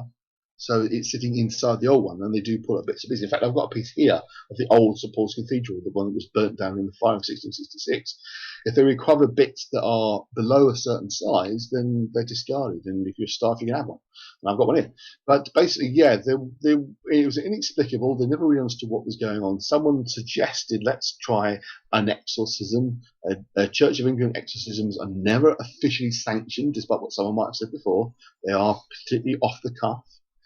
And they seem to work. I spoke to the person who was involved in organising it, and I named some names that have come to me over the years of people who claimed to have been involved, and they hadn't heard of any of them, including one who's appeared on TV. Okay. Right, we're going to do these events then. Give you a break, and when we come back, we'll conclude this, otherwise you won't get time to do your other bit. Oh, good, yeah. Okay? Yeah. See you in a bit. Bye-bye. Fed up of wading through the activities and events that other advertisers include? Find just what you're looking for at paranormaleventsforyou.com, your one-stop paranormal directory. Okay, I hope this comes over okay. I've got a bit of a toothache at the moment. Derek Akora, he's still doing his Psychic Ether tour, continues throughout the UK. Can check out his website to find out what dates he's got available. On the 13th of March, Hidden Wirral Paranormal are at Britannia Inn in North Wales. On the 14th of March, It's Paranormal are at the HCDP, which stands for Hull Council of Disabled People.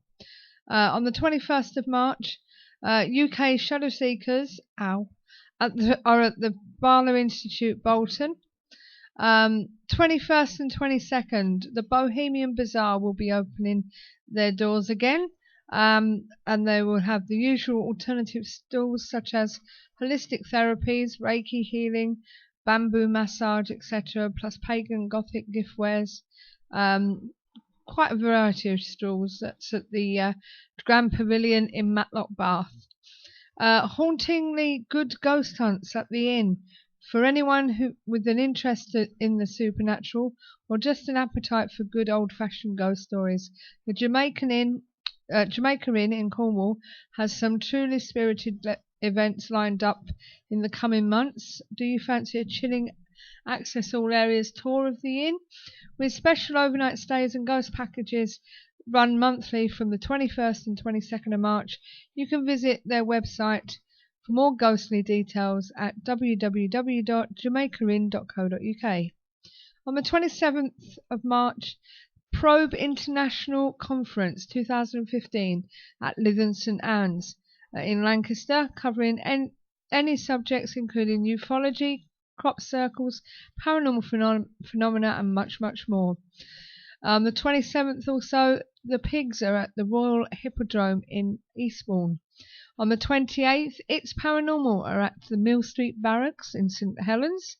And also on the 28th, Trident Paranormal are at the Block in Burton-on-Trent. Tony Stockwell continues his tour throughout the UK. For more details, check his website. And every Friday, there is a medium night at Earth Angels, Lunsey Road, Basildon. For more details on these and other events, visit paranormaleventsforyou.com. Paranormaleventsforyou.com also offers banner advertising for only £10 per year. See our website for more details. Paranormaleventsforyou.com, your one-stop paranormal directory. Yeah, so that's what's going on for the next couple of weeks. And don't forget, on the 22nd also of March, you will find the launch of the new KTPF magazine. Yay! Yay! That will be coming out very, very shortly. It's in the editing process at the moment, and you'll find all sorts of interesting things in there, and as well as bits of our interviews, and it will be a good read, I think, don't you, Andy? I hope so. So it's going to cover quite a few. It's going to cover the paranormal conspiracies and strange phenomena, and we will be having contributions from reputed writers in their field, plus incorporating forthcoming events as advertised on our sister site paranormaleventsforyou.com.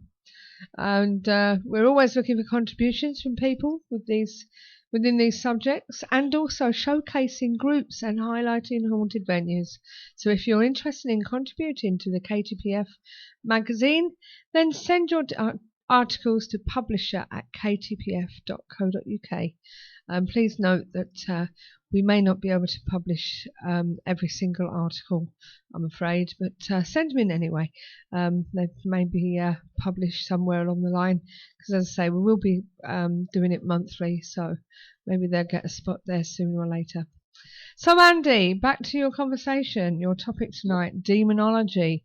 You've been talking about the history and debunking a few of the Hollywood myths, and also talking about touching on exorcisms and the power of psychotic suggestion, I suppose is the best way of putting it, when it comes to demon possession. Not suggestion. I think we need to be very careful with that word, because it's often linked with the idea of hypnotherapy and suggestion work. It's the way in which we try to explain and understand unusual psychological phenomena, behaviour patterns. by reaching to the one thing that was at hand at the time to most people, and that was their Bible. I just want to clarify one very quick point. When I said about people who came to be involved in Church of England exorcisms and names didn't ring to the person that I was talking to, this was before I was even aware your show existed, so it's not reference to anybody who's ever appeared on your show. Okay. It is reference to a TV fine. personality, however, who built a bit of a career around this, claim to have been involved in exorcisms of the Church of England, and when I asked the person, he'd never heard of them.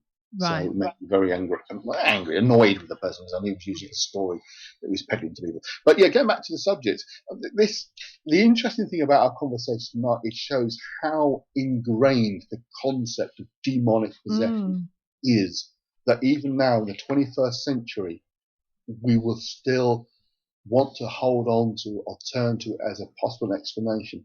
One of the reasons why I think it does continue is because it makes money. Yeah. You make films, and people go and see scary films about demons possessed. Would you go and see a film about a person who had psychological illness or multiple personality disorder, and how they had to cope with it day in, day out, and the medication and the regimen of treatment they were going through? Who the hell wants to see that? No, but there is a lot. I think I've seen one of them.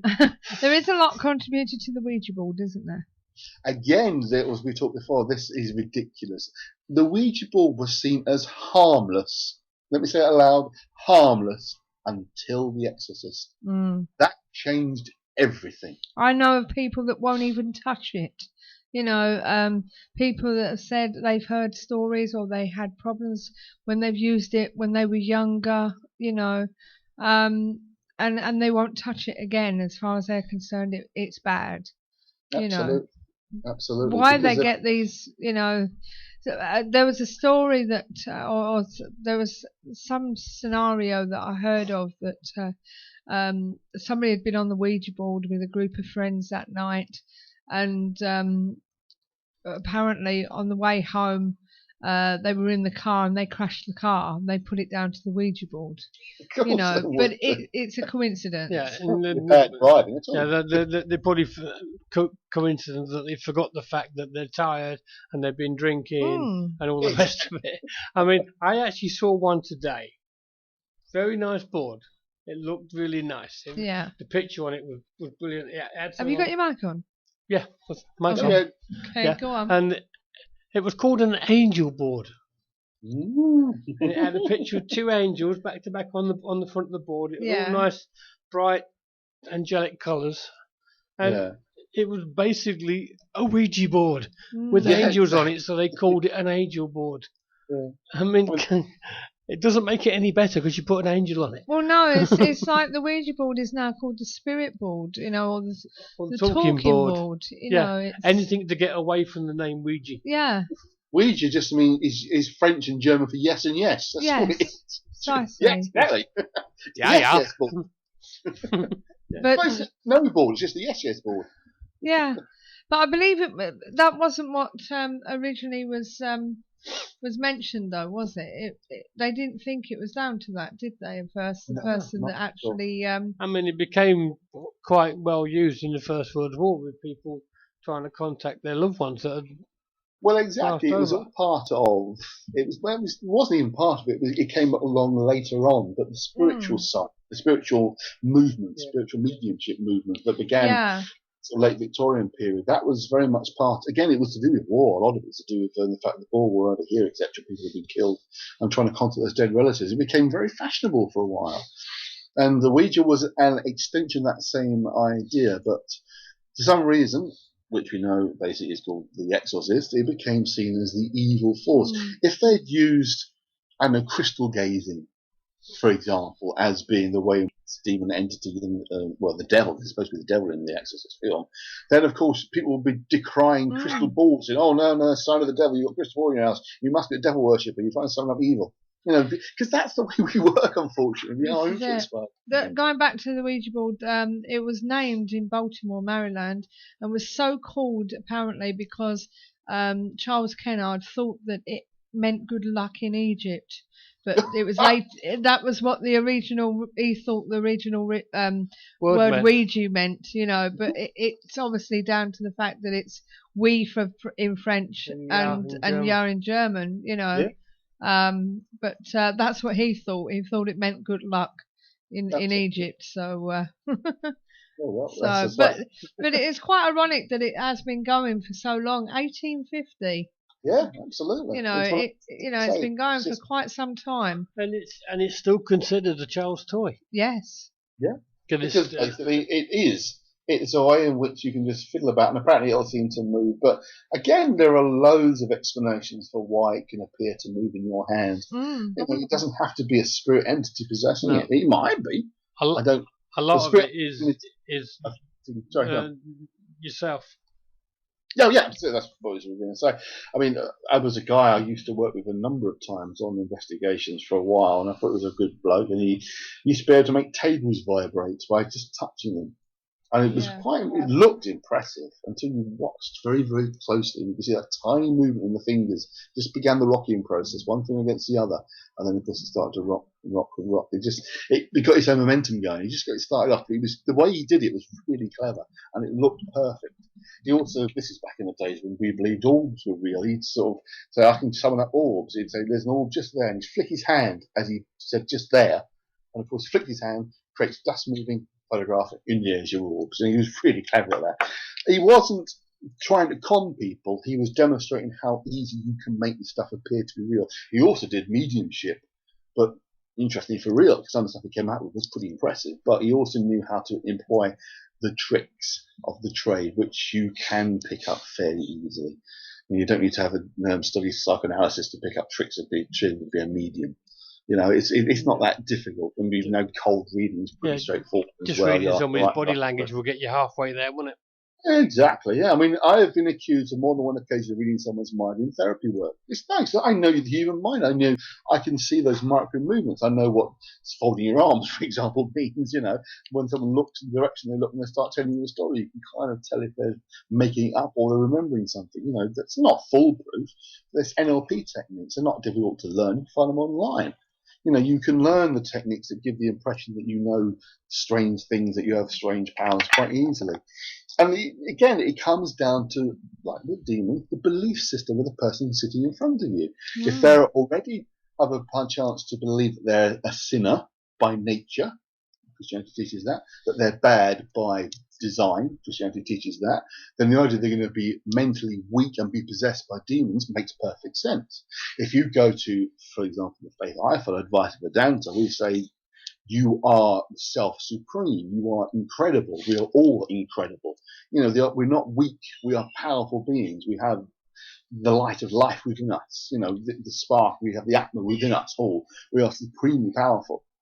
You will never ever hear of a Hindu possessed by a demon, because it doesn't exist in our world at all. The only thing that comes even very close to it is the idea of a ghost possessing you sexually, and then we're into the territory of the old hag syndrome, entity attack, sleep paralysis, hypnagogic dreaming area. That's their explanation for that, which is a completely different world. I've even heard of tarot cards being the conjurer of demons as well. The Devil's Picture Book, my dear. Yes. That's what it's known as. You say that's what it comes from? The Devil's Picture Book, yes. So, But anyway, Big Bang? Big Bang. Okay, it's Andy's weird stuff of strange and converses stuff. This was a hangover from last week's, but I didn't get to mine because, to be honest, Larry Warren was absolutely fascinating. So is that what we're going to talk about now? Andy's mysteries and conspiracies? Absolutely, yes. Well, before we go into that, I just want to let you know what been a great subject. We've been talking about demonology. It's been brilliant. We've learned a few things now, and we've dispelled quite a few of the myths as well. So that was great, Andy. Brilliant. Just to let you know to tune in next week when Steve Mehrer and Don Phillips talk about their new adventure, Project Phenomena, a new television documentary planned for release this year that will set the record straight on the validity of a paranormal world that might exist along with our own.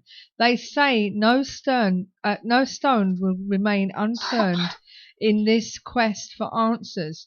This is a fascinating alliance that could blow the lid off one of the best kept secrets in the scientific community. Will science disprove the unknown? Does our consciousness survive death?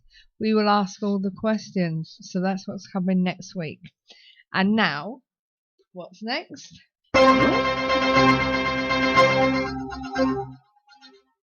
Andy's Mysteries and Conspiracies Farm. Okay. Well, as I was just saying, I held off doing these last week because Larry Warren was just fantastic listening to. I thought, well, I'd kind of spoil things if I got my little bits of rubbish out. But this is the one that really intrigued me, and this is talking about earlier on. This is the Big Bang, or rather, the lack of a Big Bang. Basically, it starts off by saying it's important to remember that the Big Bang Theory is just that, a theory. Well, I don't want to sound like a big head, but I've always wondered, it seemed odd, why would there be an indeterminate amount of time that this little tiny dot singularity would exist, and then suddenly for no obvious reason, bang, and the whole universe appeared. Well, they're saying that that's because it didn't happen that way. A new quantum equation developed by Ahmed Farid Ali and Sanjay Das. Now, what I think is really interesting there is you've got what's clearly a Muslim name, Farid Ali, and Surinder Das is going to be a Hindu. So you've got a Muslim and Hindu working on this, which is brilliant.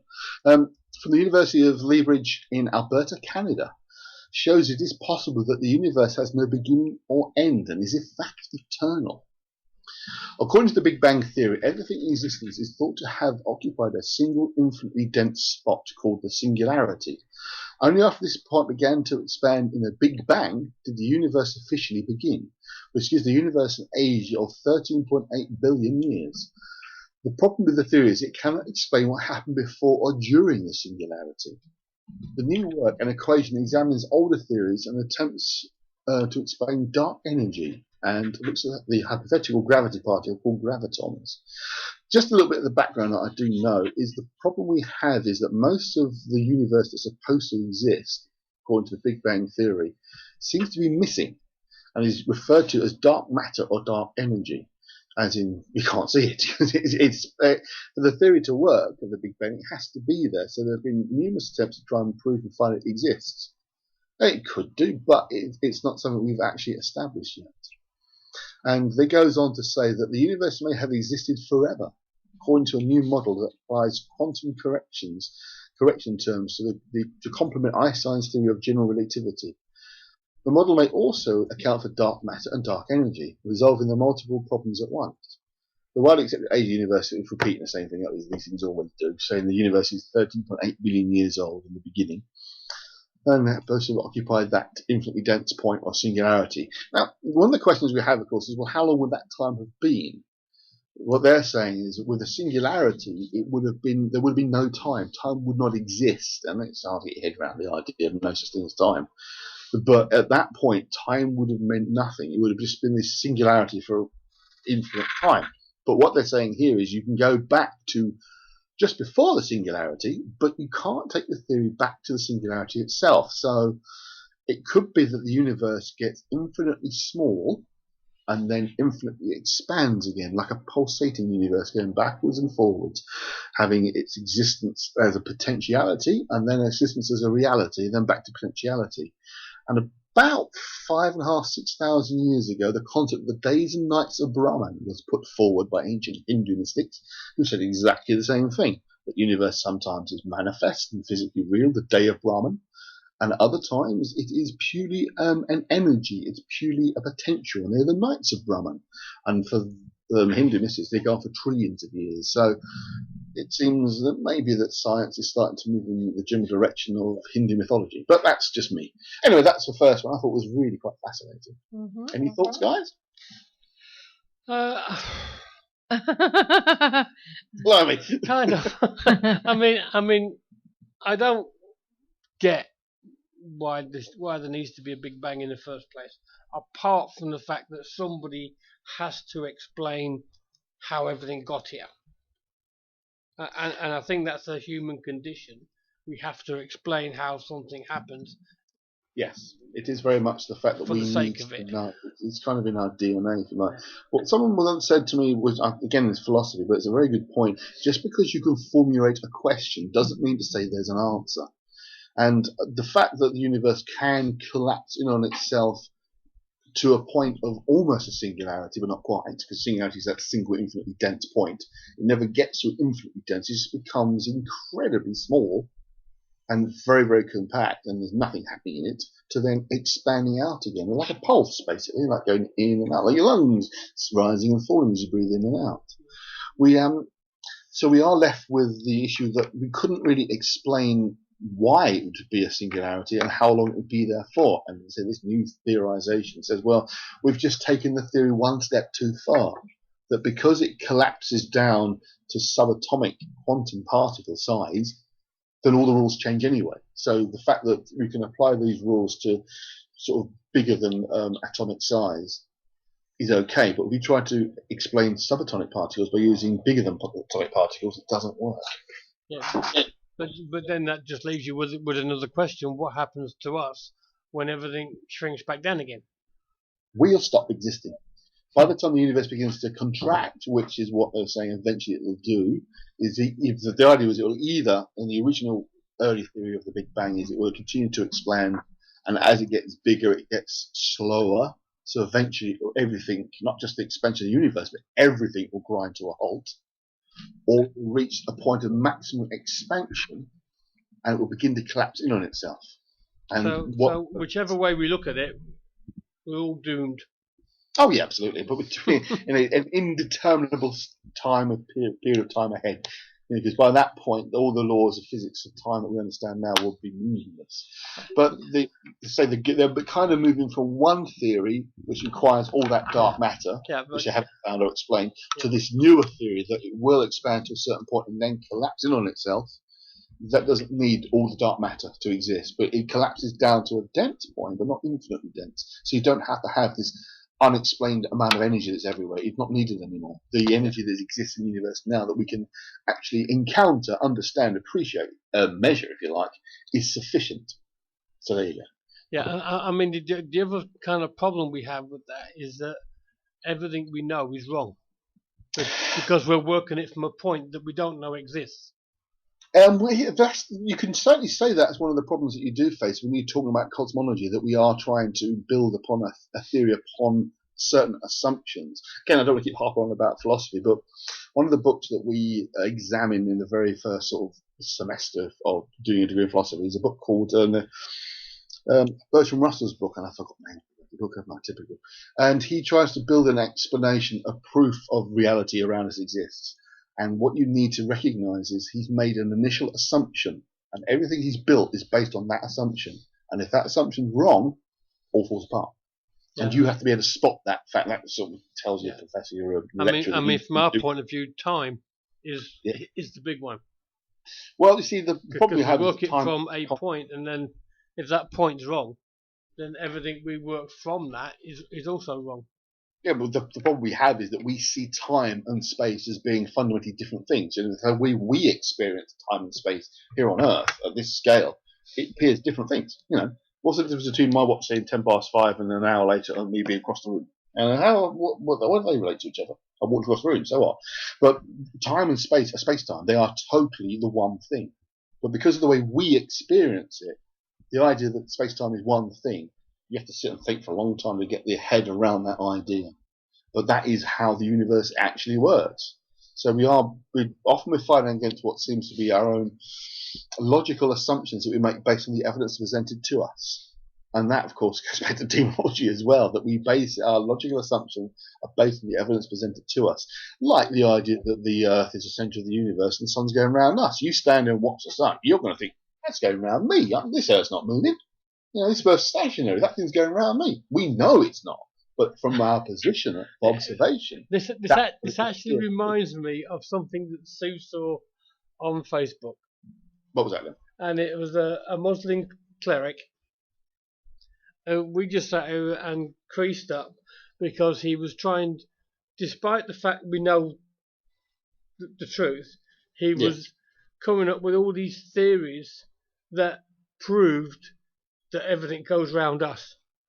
Wasn't he? Oh, remember? Yeah, that video. I mean, we were just creasing up. We're thinking, because he was still working from the original text. Yep, absolutely. There are kind of two issues because move forward, man. Islam tends to take the word of the Quran literally, because they say it's been directly transmitted by God, which is fair enough. Obviously, Jehovah's Witnesses, their difference is they see the Bible as literal word of God as well. But also, if you think Islam is approximately 600 years younger than Christianity. So if you rewind 600 years, you've got us back to the 1400s, exactly the time of period we've just been talking about, where these kind of rather odd belief systems were prevalent, because that's all they understood at the time. Well, So it's part of the evolution of Islam that perhaps they will recognise that maybe the Quran wasn't completely correct. Doesn't mean you have to say Allah was wrong, doesn't exist, but maybe some of the things in the Quran aren't totally correct. Well, Rock said, I believe we will get a lot of these answers in death. Okay, fair enough. Okay. When you die, Rock, come back and let us know. When we die, in other words. Yeah, and that's said. I think it's a case of we think we know everything, but in fact we know nothing. Some stuff, and we do know some stuff. Okay. We theorise a lot, and one of the biggest problems I think modern science has, and I know I'm not the only one who says this, we tend to take things too far. We have some evidence of something, and we will take that small amount of evidence, try and apply that to other things, and say, well, look, here's the proof, because I've got this theory, and I can prove it by showing you this evidence, that evidence, that evidence. That's empiricism. It's one of the problems of empiricism. It starts off with assumptions and belief theories, and then looks for evidence to prove its theory. And then that's limiting. This is why we have a problem when it comes to things like ghost hunting in empirical science, because it doesn't have a set theory that we can all adhere to and say, well, let's prove this theory. Right. So that's part of the problem. It's the way in which science structures its search for fact. It would say it's searching for fact and not truth, but then the facts are turned into truth afterwards. So what's the next one then, Andy? Yeah, the other problem we've got with that is that if you say something often enough, it then becomes fact. Oh, absolutely. Absolutely. As I say, go back to my Jehovah's Witnesses. I did have a client who was a Witness years ago. He gave up the Jehovah's Witness faith in his late teens because he realised it was crazy. But the one thing he could not let go of was the idea of the earth is 6,000 years old. He just couldn't let go of it. I know it's ridiculous, but I just can't let go of this being true. When we finally broke through that mould, he had a revelation. It opened up his life as much better because he was able to let go of the last vestige of the thing he was drilled into as a child. That became the symbol, if you like. That belief is the symbol of the whole faith he'd been brought up in. And to let go of that and letting go of all of the stuff he'd been through. And that was tough. But he did it. He let go of it. But he was utterly convinced because he'd been told from a kid, dinosaurs are a myth. The Earth's 6,000 years old. That's absolute truth. And that was a difficult thing for him to have to deal with. Okay, next one. Okay, here we go. There's a bit of a video. A UFO video. Apparently, it's just surfaced very recently. Now, you've got to be bloody quick to spot it. But they've actually frozen it on the clip I've got here. But if you watch the video clip, which is all of 5 seconds long, a bit further down, it says, watch this video on YouTube. It's not working on this video. Oh, brilliant. Okay, so hit the YouTube button at the bottom of the screen. There's a 5-second video. You have to watch it. And it's incredibly quick. And for some reason, my YouTube video thing is not working, which is not very helpful at all. But going back to the sighting itself, what it actually says, can you identify this UFO? Curious video captured by a drone enthusiast and uploaded to YouTube has set the internet abuzz. And Rock said it looks like smoke. It's very fast. It sort of appears in the middle of the screen and then shoots across to the left. And it says it appears to show a small white object over Silicon Valley. Sorry. I'll start from the beginning. 4-second clip filmed from 80 meters above Silicon Valley appears to show a small white object streaking across the screen at impossibly fast speed. The video, UFO caught 4K with drone, uploaded by a user going by the handle of Armino, has sparked furious discussion on internet forums. Now, it's interesting you read they say things like internet forums, discussions. Well, you should look around for it. I can't find anything else other than this video on this page. It says here, I have no idea what this is. Maybe a bug, a hummingbird reflection, or alien spacecraft. The only thing I know for sure is that I did nothing that would cause this, Domino wrote. For the drones, wrote on the forum for the drones manufacturer. You can analyze it better if you download the 4K video and go frame by frame. Any ideas of what it might be? You can kind of see a little bit in the first one, but the half speed one a bit further down is a bit better. You can actually see that one. Right. You have to watch. It's right in the middle of the screen. zoom enhanced one, it actually looks like it's got a tail fin. All right, I haven't seen it. I can't get to it. For some reason, it's below the bird or plane. Well, unfortunately, for some reason, YouTube doesn't want to work for me at all at the moment, which is a bit odd. Yeah. But theories range from an insect or bird to a stray bullet. Oh my god! Yeah. Somebody shot at your drone and missed one right or wrote. I'd be more inclined to think that it's either a drone, yes, or a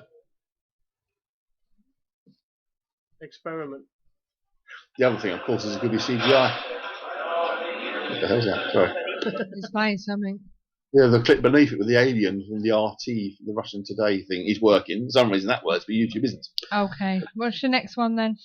Okay. A little change of direction, but an important milestone has happened today, which I'm going to talk about briefly. I don't know if everyone realises that the MH370 Malaysian airline is missing, disappeared exactly 1 year ago today. Has it been really a year today? Yeah, a year today. It's incredible. God, it don't seem that long. And yet, we still don't know. I've lost the forum page, there it is. No, that's not it. We still don't know what happened to the craft. Now, I'm not going to go into the serious theories, but I came across this, which I thought was quite funny. We'll look at some of them. This is the 7 silliest, basically, theories as to what has happened. 7 of the craziest MH370 conspiracy theories. The first one, Vladimir Putin stole it and took it to Kazakhstan.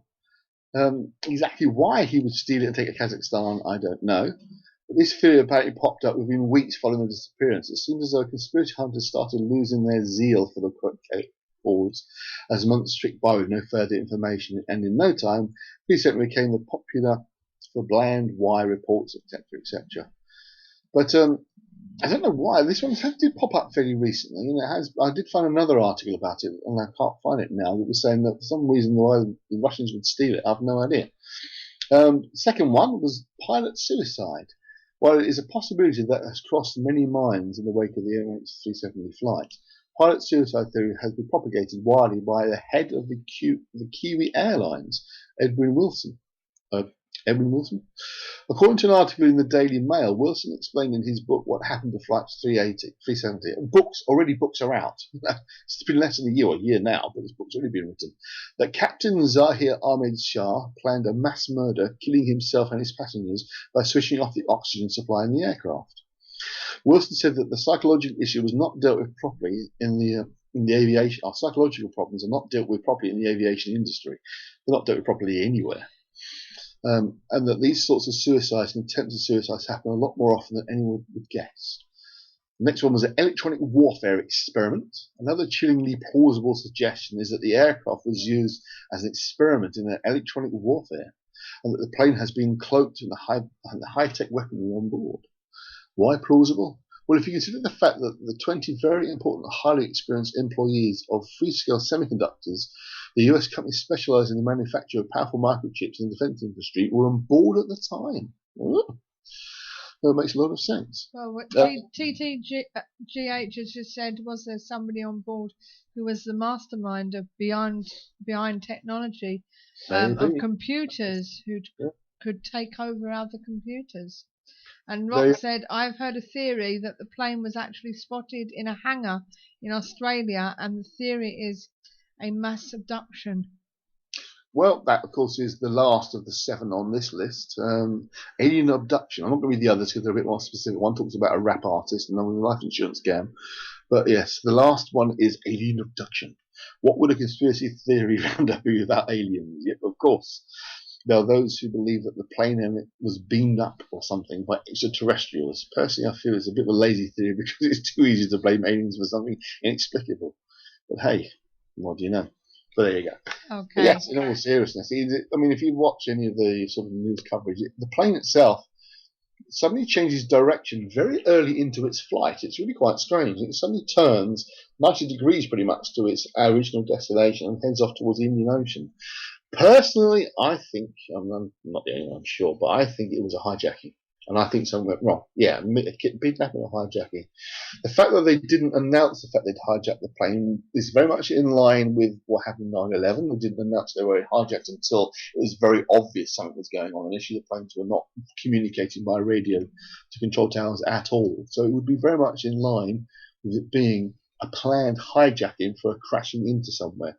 And whether like the fourth plane that crashed in Washington State, or DC rather, because the crew realised what was happening, or passengers realised what was happening and took control of the plane, we'll probably never know. But I suspect the most likely explanation is that it is some kind of terrorist attack that was planned and managed to bring the plane down into the Indian Ocean and was lost forevermore. Okay. So what's your next one?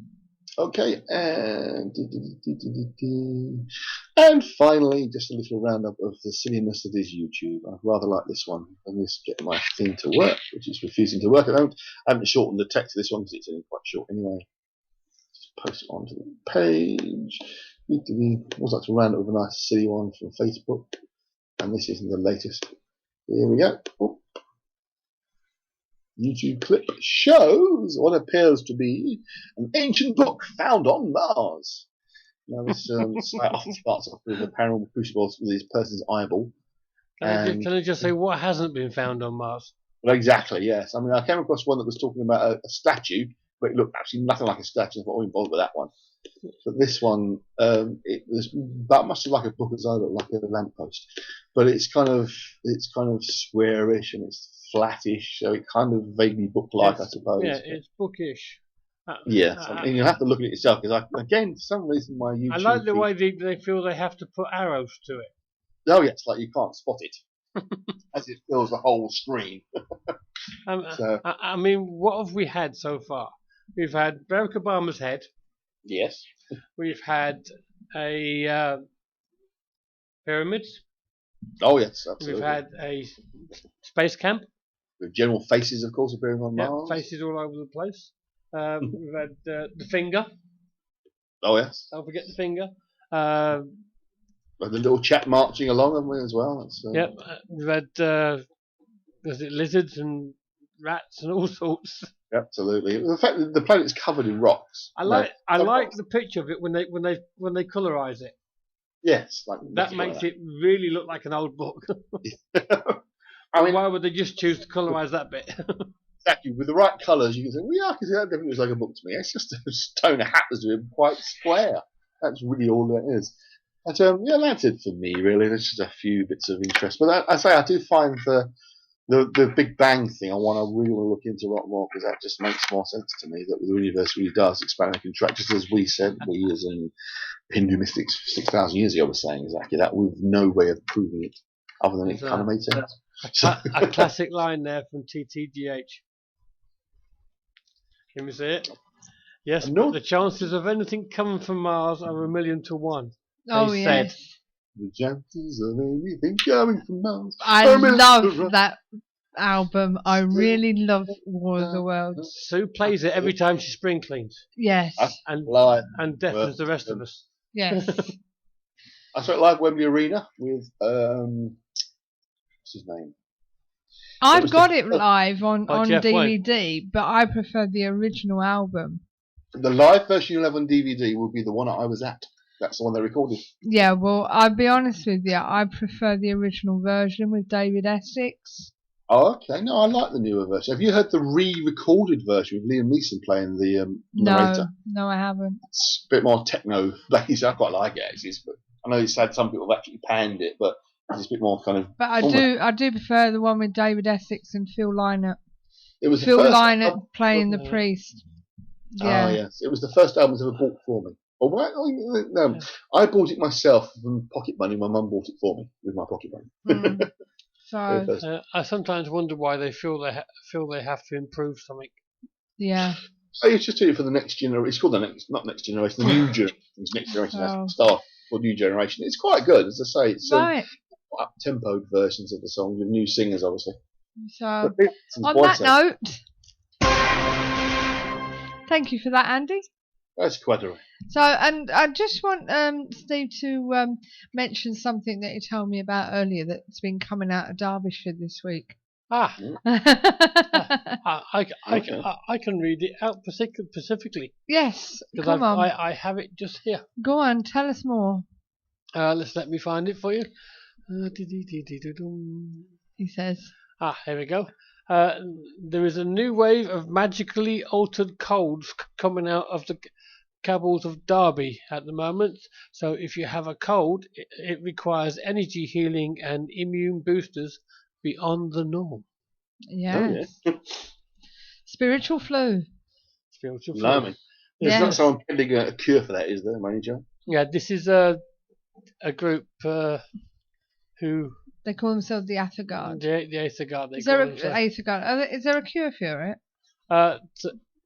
Apart from that, at the moment, no, they haven't got. But it's a group. They work on putting things right when idiots disrupt stuff.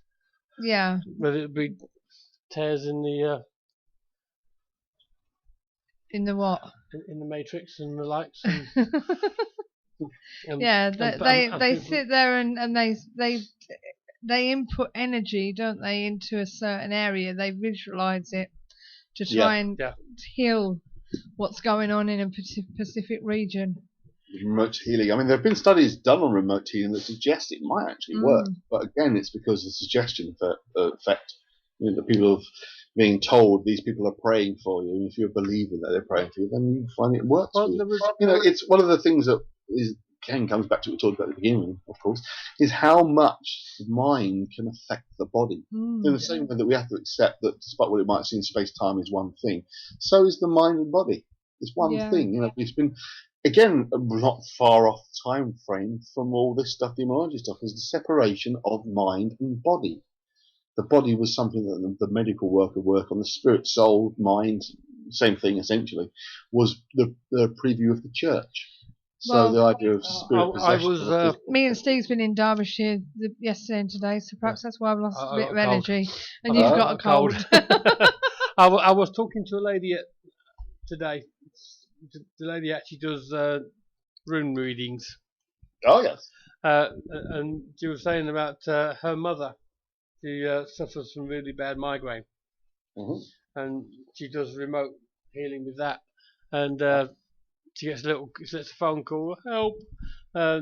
What she does now is she gets her mother to spray some lavender. Yeah. Because she's always got it, so she just uses lavender, and it gives her something to focus on to send it to her mother. Absolutely. But she said it used to take a couple of days, and now they've got it down to about half a day or 2 or 3 hours to actually ease the migraine enough for a mother to carry on.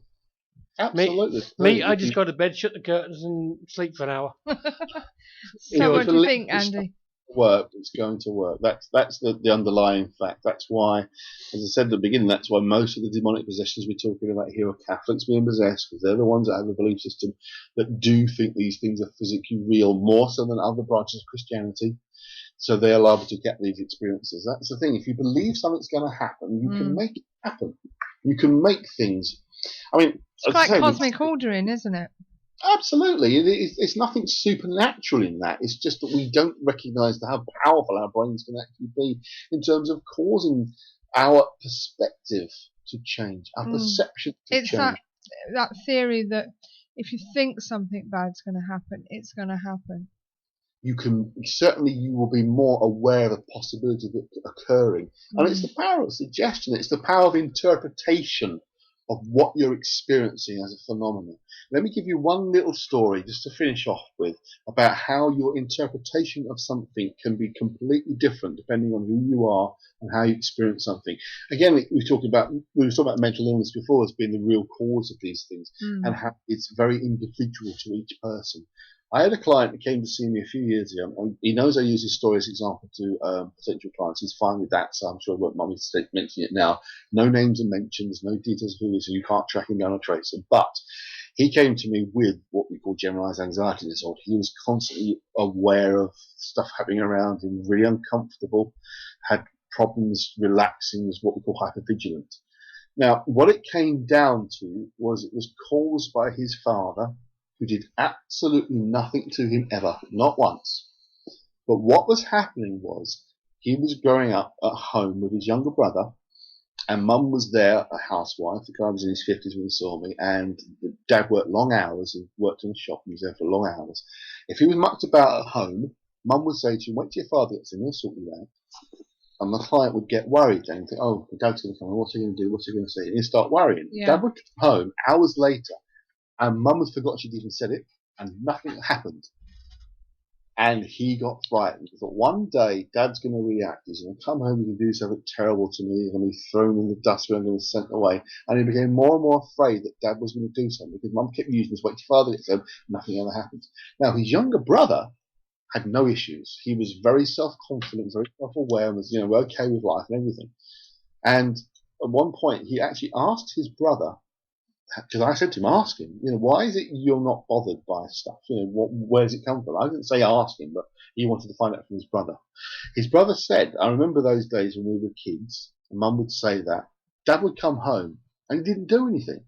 And I thought, I can get away with murder. I can do what the hell I like. I can muck about, and my Mum's never going to tell Dad. I'll just do what I like. So he'd heard exactly the same thing as his brother had done, and interpreted it completely differently. He believed that because Mum wasn't telling Dad, he could get away with murder. Because Mum wasn't telling Dad, one day Dad will know and he'll be horrible to me. And it was a recognition that it was nothing to do with what was happening. It was how he interpreted what was happening to him.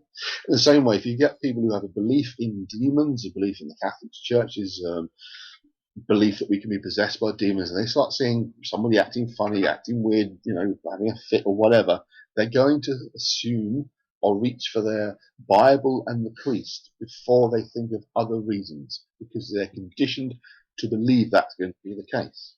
And we have to be very careful we don't perpetuate that same belief system, because it's very destructive. Mm-hmm.